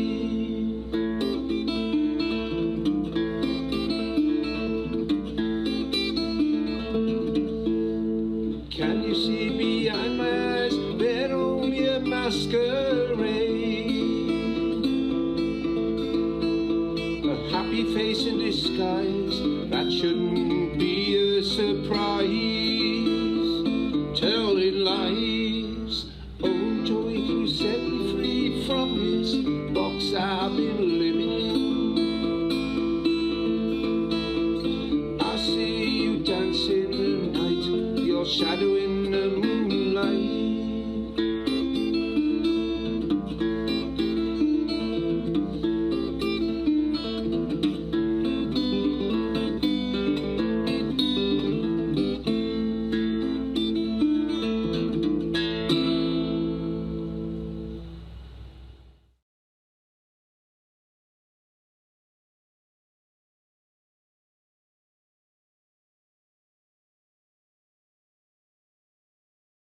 Hello, I'm Lucy Bateman. I'm an artist with Inside Out Cymru, and today I'm going to talk to you about making gifts.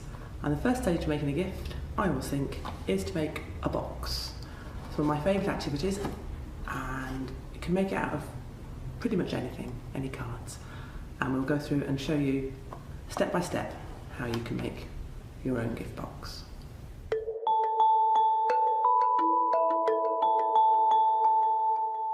Okay, so to make the box, we're going to need this piece of equipment. You need a pair of scissors, some sellotape. On a dispenser is nice because it helps to cut the paper rather than using your teeth. A straight line. It should be a ruler, but any straight line will do as long as it covers the length of your card. A pencil and a card. Now you can use any card. You can use cards that you've been sent that you want to keep, as long as the two pieces of the card are the same size and have a picture on them of some sort.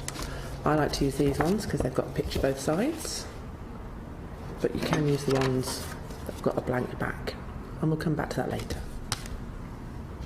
So, clear the decks a little bit. First thing you're going to need is your pencil, and your straight line and your card.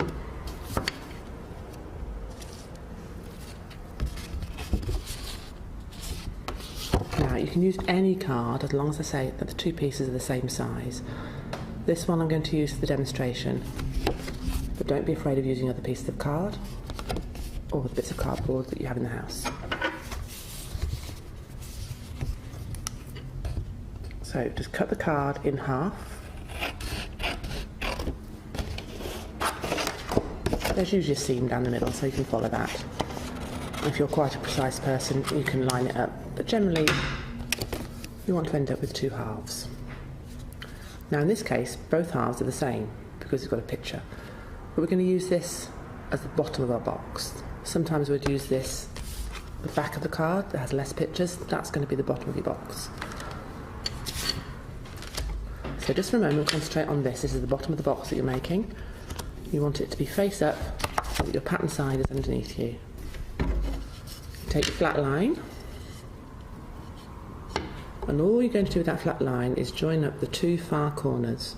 So you take it from that corner to that corner and just draw a nice gentle line.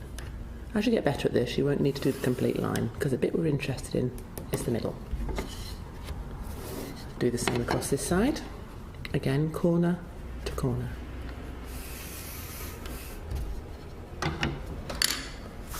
You should end up with a piece of card marked like this. Now, as I mentioned, this is the bit we're interested in, the centre of the card.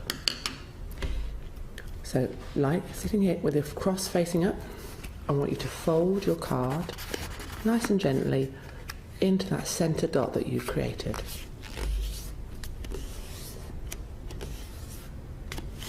And then do the same again with the other side until the edges meet. Creating that, okay? Opening it up again, I want you now to fold the long edges into the centre. This will feel a bit different because the way cardboard and paper is made will resist you a bit more. Following the grain is a phrase we use. So as you fold it into the centre, it will resist a little bit, but persevere and just gently line it up with the centre dot. Again, smooth your edges.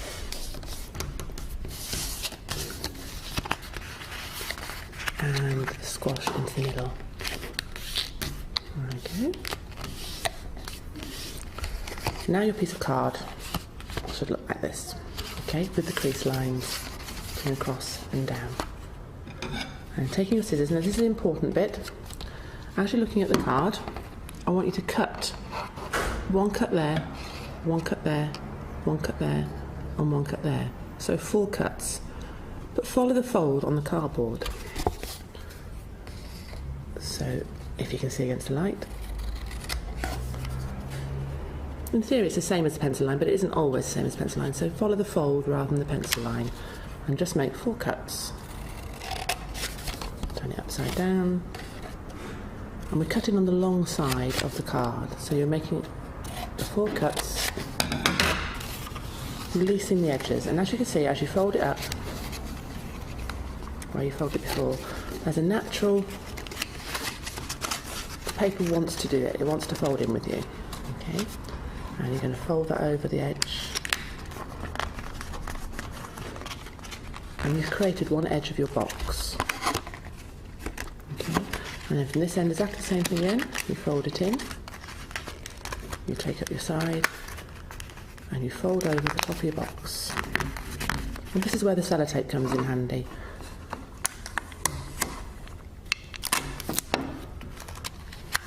Just tuck that over and sellotape in your edge. Try not to sellotape your fingers in if you can help it. And obviously with practice you'll get tidier at this. Always remind yourself this is your first box.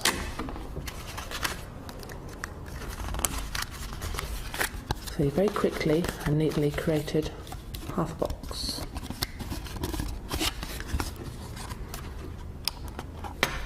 But really, half a box, it needs a lid. So you go back to your other half of the card that you created earlier. Exactly the same process. Line up your straight edge, corner to corner.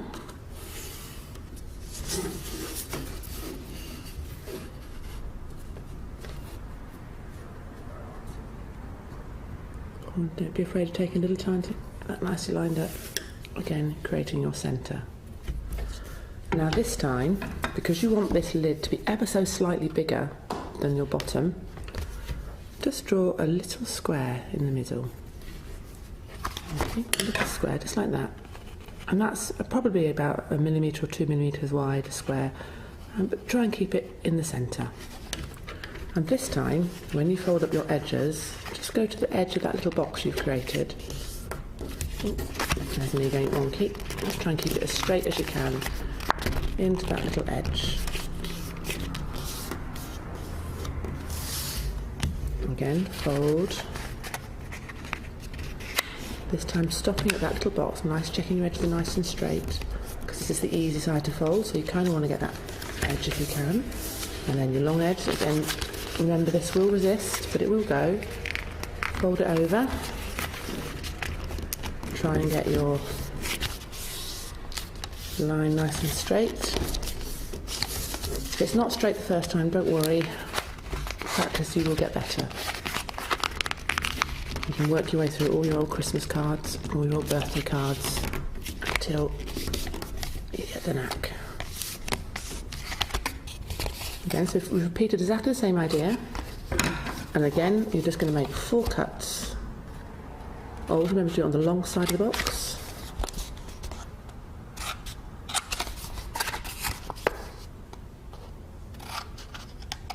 Again, if in doubt, follow the curve of the box rather than the pencil lines, if you can. Then come the ends, sit them up, tuck it over, use your sticky tape. If you haven't got a dispenser, then you'll just have to bite it or cut it with your scissors. Or if you want to get more professional looking, you could use some nice double-sided sticky tape and hide the sellotape. Same as you can hide the pencil marks by rubbing them out. And you might think, why would I want to hide the pencil marks? And that's because by the time your box is finished, you might want to give it as a little gift to somebody, and you don't want them to know how you made it. So by having that little square in the middle on that one, you've made this fractionally bigger. So when you finished it, it should fit snugly, but with enough space on the top of your other one. A bit too snugly in this case, and we have to practice making one. And there you have your box. And inside that box could be anything. That is up to you.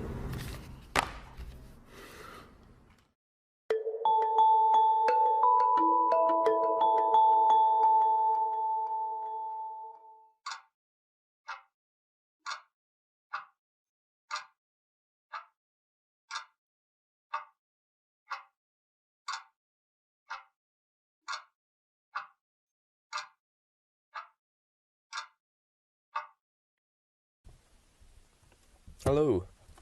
Today is the 23rd of April 2020, and this is a time capsule. It's a record of who we are right now. It's a record of a time when the coronavirus came to the UK. When all the schools, colleges, universities and workplaces shut down, and everyone got told to stay inside. We have a group of young people sitting in our bedrooms, in our living rooms, our kitchens, our home offices, our gardens, our bathrooms. Stuck in our homes in a place called Ystrad. Oakdale, Bedwas, Bristol, In Mynyddy's Line, or Blackwoods, Newbridge, in Caerphilly County Borough, in Wales, in Europe, in the world. For the next few weeks or months, no one really knows how long. We're not going to go anywhere. So we're going to film ourselves every week, so we remember what it was like, what we did, what we didn't do, and how we felt. Because this has never happened before, and it might never happen again. This is our coronavirus time capsule, and it starts now. Now. Now. Now.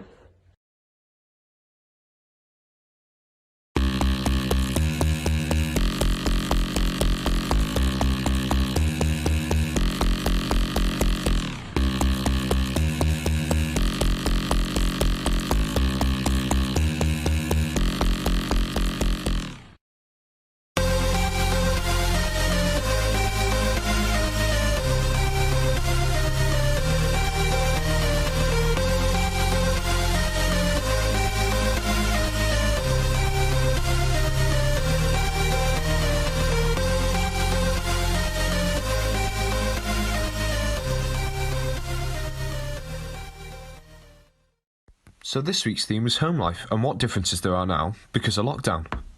In my case, that meant helping out with things like cooking, gardening, and then in the evenings, just catching up on some reading. I wake up in the mornings, I have my breakfast, do my makeup for the day, and then I take my tablets. I take 8 a day for my epilepsy, and then I spend the rest of the day revising for my upcoming university exams. Watching Netflix. I spend time on TikTok with my housemates and doing online shopping.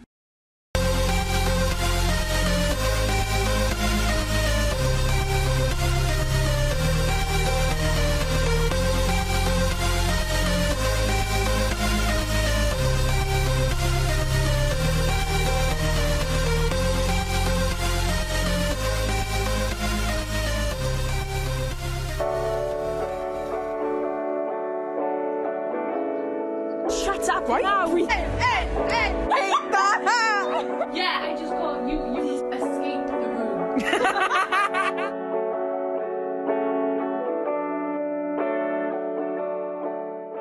This week's theme is home life. I thought I'd focus on family time as we have been given the opportunity to have more time together. We are having more meals together, walking the dog together, and we are delivering my grandfather's shopping together.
This is me. I'm almost 14 and I like playing video games because there's literally nothing else to do in lockdown. As you can tell by my hair, my beautiful lockdown hair. I have lots of hair, by the way. I kind of look like a living mop. And I usually just spend all day in my pajamas because I can't even get bothered to get dressed.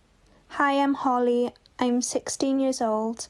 I enjoy spending time with my friends and my family, and my hobbies are dancing and acting. Hi guys, my name's Kai. I've been in lockdown for about 10 weeks so far. My sleeping pattern's gotten a bit rough. Usually I can expect to get anywhere from 3 to 11 hours of sleep. And as for my diet, it's mostly meat, 20% of it's carbs, around 4% dairy, and 1% fruit and veg. I don't think I need to tell you, that's not good. Hi, I'm Caris. I'm 18 years old, and to keep myself sane during this lockdown, I've been learning ukulele, I've taught myself how to knit, and I've also got back to drawing, which is something I haven't had time to do in years. Hi, I'm Tegan and I'm 20 years old. My current hair colour is brown that fades to green. It's a curly, frizzy mess about 100% of the time.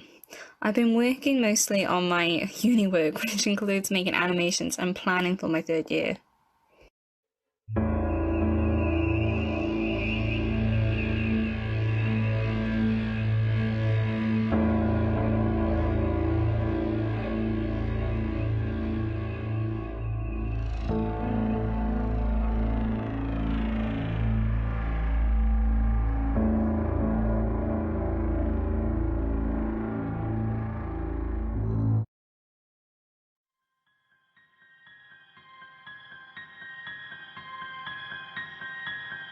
Dear coronavirus, everything is different. Schools are closed and are being brought online where they can. Colleges and universities are the same. Workplaces are shutting down. It's all weird. No one really knows what's happening. But we're coping. I think. I hope.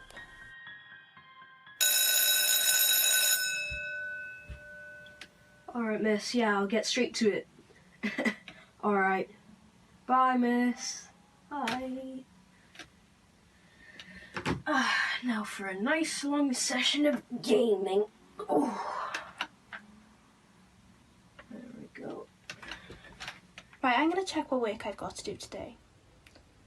Whoa, whoa, whoa, whoa, whoa. Right, maths, English, music, chemistry. Oh, I got so much. Oh, I need to get started. Really? Oh my god, I can't believe that. I actually can't believe... Oh, I just remembered I've got homework.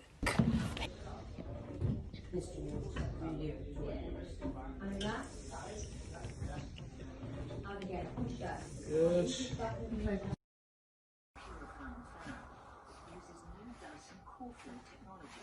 That makes perfect sense, miss. Oh, I'm so glad I saw these classes. What do you mean you're moving on to the next one? No, go back. I want to take this time to say thank you and goodbye. It saddens me knowing that graduation has been postponed and that I can't say a proper goodbye. However, I want to say thank you. Thank you for the best 3 years of my life. Thank you for the memories and the friendships. And thank you for taking that scared 18-year-old that started in 1st year and making her into an independent, confident person. It's been an honour.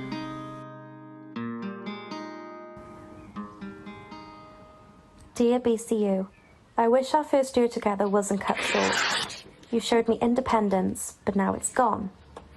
I kind of feel like an elastic band. I was stretched out of my comfort zone, but I became stronger. But then you had to let go of your end of the elastic band, and now I'm back where I was before. I do look forward to the future though, where hopefully I can come back to university, and everything will be normal. So, this week we're talking about teachers, because you know what?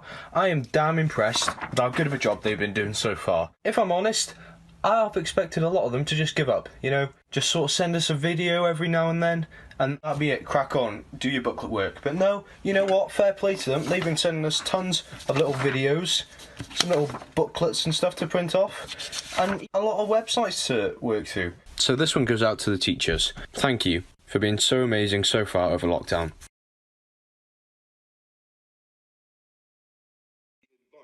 And don't think that fresh air in itself automatically provides some immunity. You have to stay 2 meters apart. You have to follow the social distancing advice.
Dad said you got to go to the shop with him to get stuff for Nanny and Grampy. Oh. Yeah.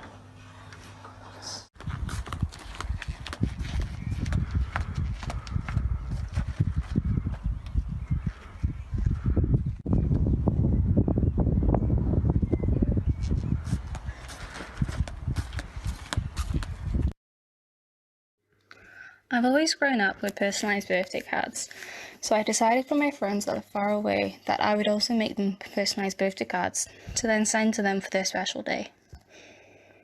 Oh, great, my phone's dead. How am I going to communicate with my friends now? I have an idea. Where is it? Get out of the way. Ah, Jesus. Ah, okay. Right, off we go. What are you doing? I'm sending a smoke signal to my friends. My phone's dead. Hello? So, Ryan, how have you been doing today? Alright, I guess. And how have you been finding social distancing? Well, I've been finding it pretty hard, actually.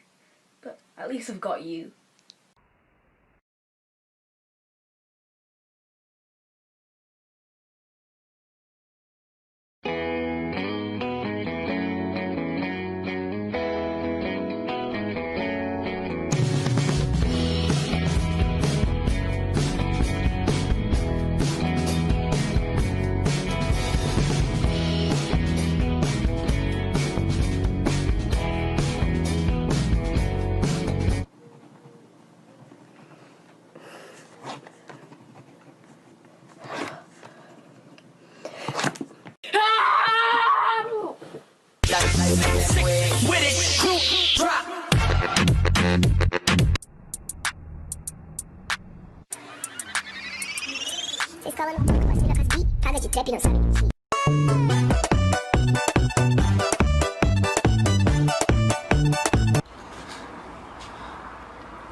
Probably the big family meals that I do have down my nan's. We're all like 15, 16 of us to go down, and we'll have like antipasto for starter with like puffballs.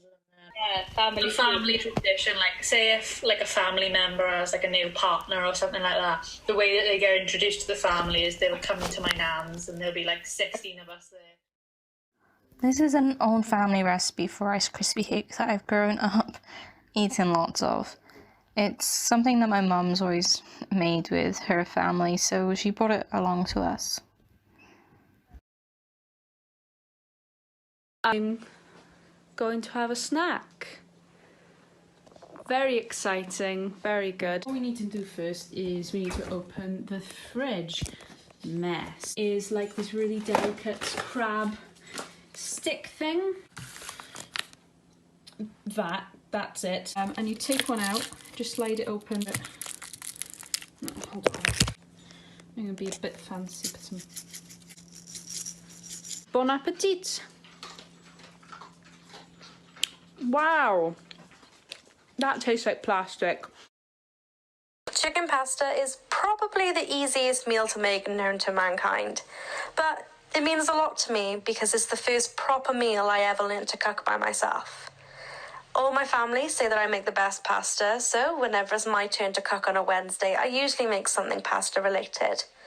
Oh, and not to mention, cooking a killer pasta has really helped me in university to get through those late night study sessions. Hello and welcome. Today I will be showing you how I eat dinner in lockdown. So, As we can see here, I've got one old shoe, an oven glove, a dirty old sock, and a pencil. Now, I'm going to garnish this with some nice salt. Really brings out the flavour in this, you know. And a little bit of pepper. There you go. Oh, this looks nice. And now, let's tuck in. Crisps, crisps, crisps and egg. Crisps, crisps. I liked the idea of cooking cheese bites because the restaurant me and my mum like going to serves the best cheese bites. Cook for 20 minutes to get cheese bites. So during lockdown, I accidentally forgot they already had fish fingers in my freezer, so I went and bought more. And now I've ended up with 8 packets of fish fingers, which in total adds up to 80 fish fingers. So that is what I've been living off. As you can see, that's a big, huge tower of fish fingers, and that's me looking embarrassed.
Hi Kai.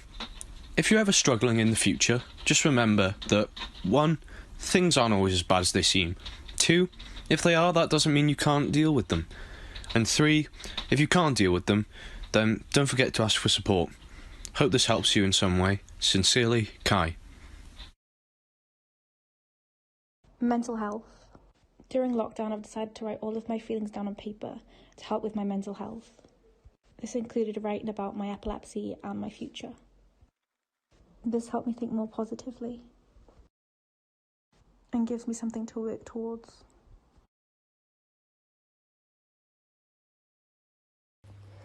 Mental health is something that I've suffered with for a really long time, and it's fair to say COVID-19 hasn't made this any easier. So I have to set myself reminders, like an alarm to make sure I take my medication in the morning, or writing in my diary the times that I'm going to call my friends and family, because even though I can't see them face to face, just hearing their voices helps. Also, I leave reminders around my bedroom, posters, post-it notes, and a habit tracker, just to make sure I'm doing something productive every day and not just sitting down watching Netflix.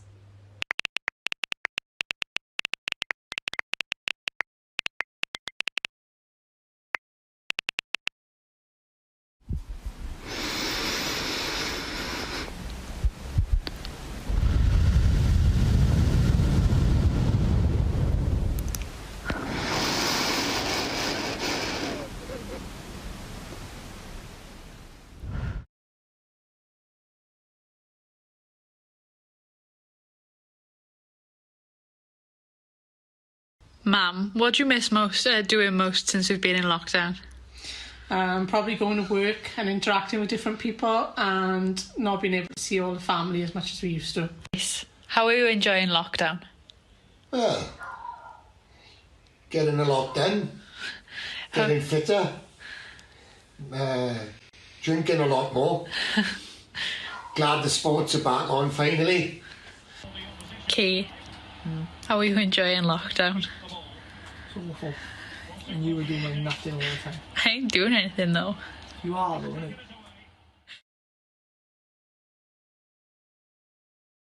You're going to sleep now, are you? Okay, good night. It's been 88 days since lockdown was announced, and I think it's fair to say insanity has finally hit my household. I've taken some clips from this week that I'm about to show you, but be warned, They are distressing. What are you doing? Shh. I'm hiding from work and responsibilities. Go.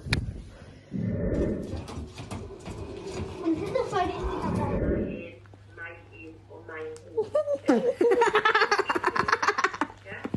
don't know what happened. I was just walking along, minding my own business, just vibing. And then I catch my boy.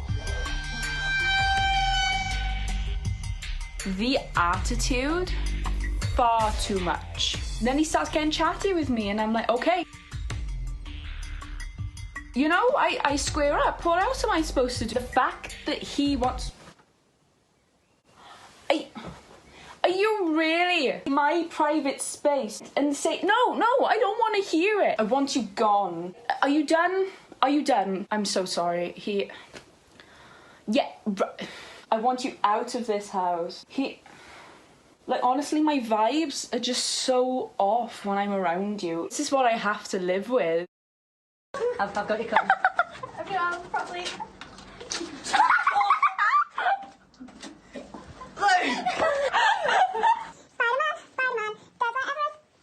This is Luke in his natural habitat cooking food. Yeah. One positive thing you've learned about lockdown. How to cook a bit more. Negative? Charles doesn't wear a shirt anymore. Wait, what just happened? My bed broke.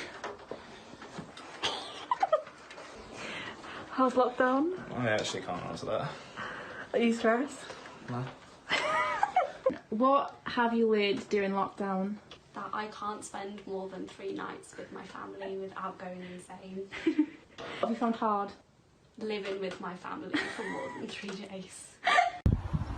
But in the lockdown household, we also find many other kinds of animals. For instance, here we have Mother in her natural habitat. She is reading a book, as you can see. Mothers tend to usually sit in chairs, waiting for their sons to do the washing up. Mothers are very friendly too, so don't be too shy. Here we see Pippin, the 11-month-old sprocker, in the natural wet wildlife of Caerphilly, enjoying his daily walk. He spends his day learning how to play fetch and other games with his owners, while later receives multiple cuddles and much love.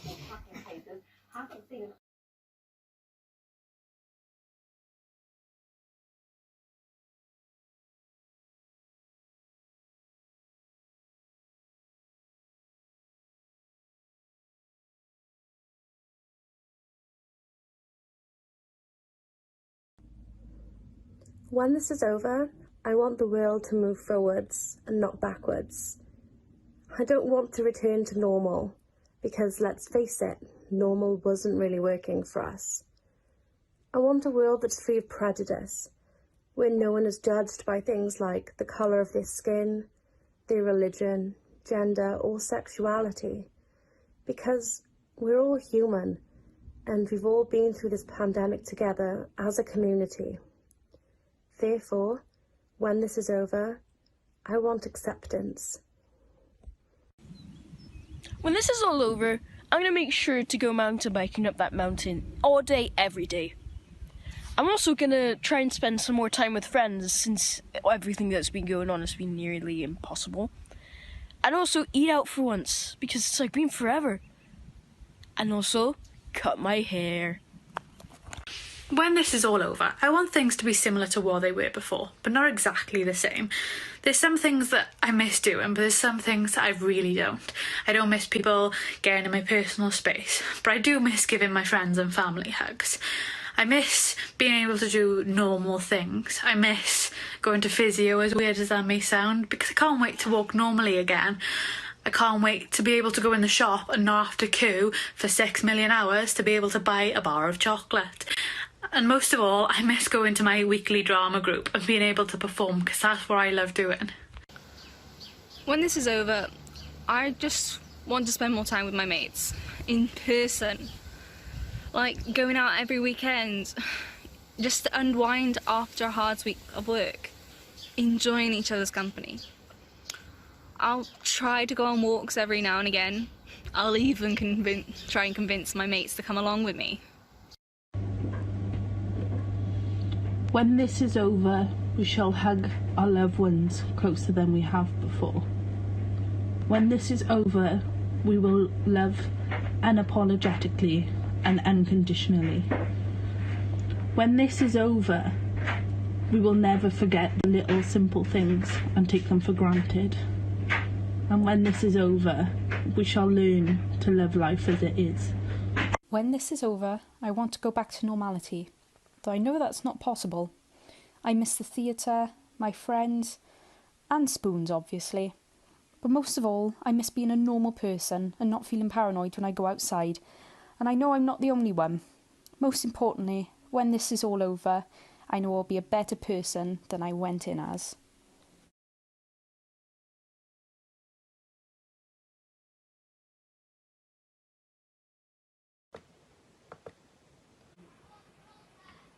Okay, that seems like enough.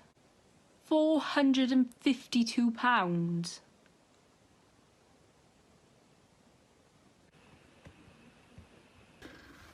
One, two, three, 4. 3, 2, 1. How are you all doing, everybody? My name is Joe. I hope you're very well today. Make sure to stay tuned at the end of the episode for the one big spot the difference. All right, let's start with some toe touches. All right, 1, 2, 3. Oh. 15, 16, 17. Yo, you coming to that illegal rave on Saturday or what? Nah, fam, I don't even know anyone who's got it, so in my eyes it's not even real, yeah, you know? What's that, your nan's got it? Bear ripped your nan, yeah, but she ain't coming, so I'm not that bothered. 38, 39, 40. They're not social distancing. 2 meters. Will you shut... Ah. Sorry. Kids. 51, 52, 53. I want to be TikTok famous, right? I want all the views, I want all the likes, I want all the followers, and I want all of the comments. Because then I can share my family friends that I've really made it in life and I don't need their help. Yay, I can do this, I can do this, I can do this.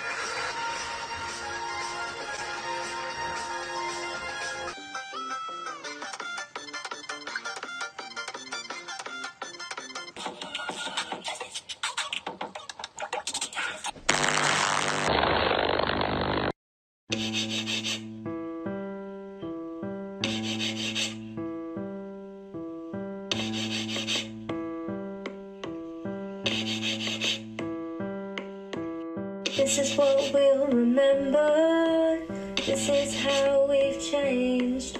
The whole world stopped, but one thing's for sure, nothing stays the same. Lockdown's changed a lot. It's changed our daily routines and allowed us to connect with family and friends more. It's shown us how precious life really is. We'll never be the same again. This is what we'll remember. This is how we've changed. The whole world stopped, but one thing's for sure, nothing stays the same. Hello, my name is Ryan and I'm pretty cool, so let me list all the big changes for you. I've been stuck in lockdown for 70 days. I know throughout lockdown there's been no change. I would give up anything to see all my friends, but they're all stuck at home trying to comprehend. This is what we'll remember. This is how we've changed. The whole world stopped, but one thing's for sure, nothing stays the same. I've learned the true meaning of boredom, what patience is. I've spent all my time doing a BuzzFeed quiz. I've missed my friends and family, it's made me love them more. The world's starting to heal, but the question's how long for? Queuing has become normal, 2 meters is the game. Everyone's been trying to not go bloody insane. This is what we'll remember. This is how we've changed. The whole world stopped, but one thing's for sure, nothing stays the same. Since we started, my whole life has changed. Scared to go outside, scared to live my own way. 5 months down the drain, we'll just do it. That's what I have to tell myself to get through it. But it's not just me, my friends, my family, but we still stand here saying we won't give up that easy. This time has given me both pride and shame, but one thing's for sure, we'll never be the same. This is what we'll remember. This is how we've changed. The whole world stopped, but one thing's for sure, nothing stays the same.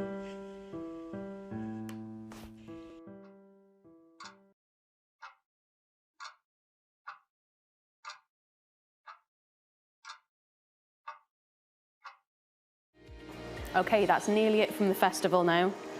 We've got 2 more pieces of music left for you. One is from Between the Trees, which is a fantastic festival in Merthyr Mawr. Check out their Facebook and YouTube for more information.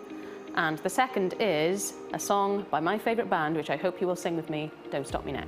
Big, big thank yous to Finley from Head for Arts, who's been invaluable in the overall look of the festival. He designed all the logos and posters. Thank you, Kate Verity, for programming and artist liaison. Thanks to Dave Llewellyn from the Integrated Wellbeing Network for all his support and instigating the festival, and to Caerphilly Arts Development for financial support, and to all the organisations and artists for their contributions which made this happen. Thank you to Ratio for hosting us in this fabulous studio, and finally thanks to you for watching and taking part. We hope this will be the first of many. See you soon.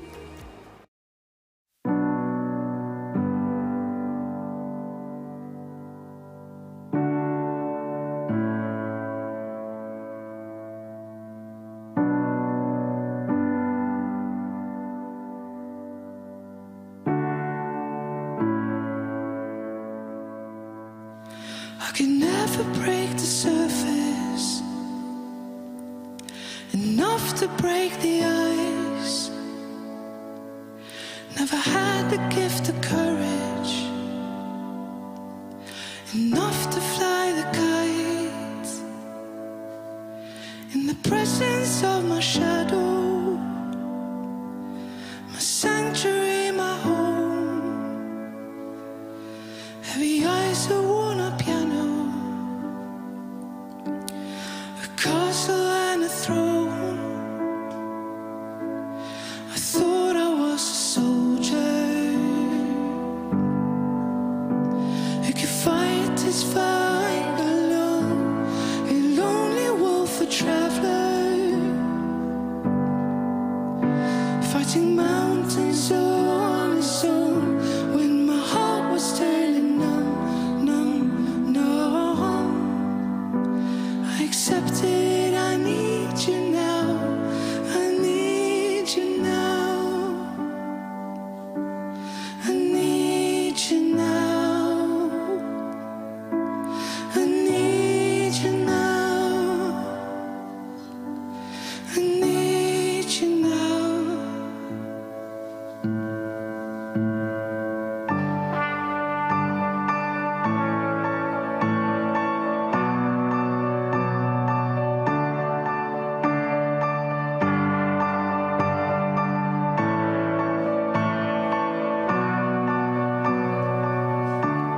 My home ain't the same as it was now. A haven and rest, what it is now. I've stumbled across an abode now. I've chosen and stuck with it somehow. My home ain't the same as it was now.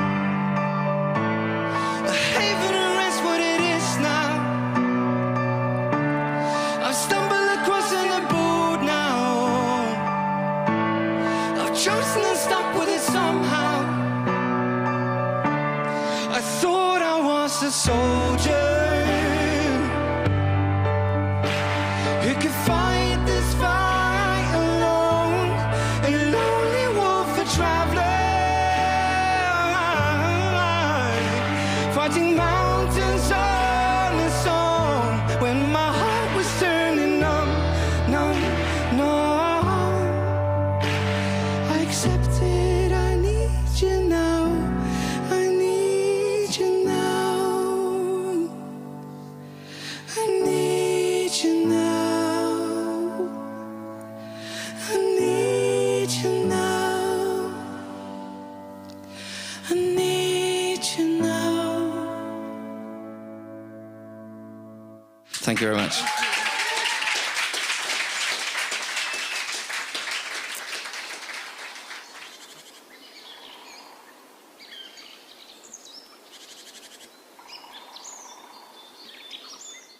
Tonight I'm gonna have myself a real good time. I feel alive, and the world is turning inside out. Yeah. I'm floating around in ecstasy, so don't stop me now. Don't stop because I'm having a good time. I'm having a good time. A shooting star leaping to the sky like a tiger defying the laws of gravity. I'm a racing car passing by like Lady Diver. I wanna go, go, go. There's no stopping me. I'm heading through the sky, yeah. 200 degrees, that's why they call me Mr. Fahrenheit. I'm traveling at the speed of light. I wanna make a supersonic man out of you. Don't stop me now. I'm having such a good time. I'm having a ball. Don't stop me now if you wanna have a good time. Just give me a call. Don't stop me 'cause I'm having a good time. Don't stop me 'cause I'm having a good time. I don't wanna stop at all. Yeah, I'm a rocket ship on my way to Mars on a collision course. I am a satellite. I'm out of control. I'm a second ship ready to reload like an atom bomb. About to whoa, whoa, whoa, whoa, whoa, explode. I'm burning through the sky, yeah. 200 degrees, that's why they call me Mr. Fahrenheit. I'm traveling at the speed of light. I wanna make a supersonic woman of you. Don't stop me, don't stop me, don't stop me. Hey, hey, hey, don't stop me, don't stop me. Ooh, ooh, ooh. Don't stop me, don't stop me. Have a good time, good time. Don't stop me, don't stop me.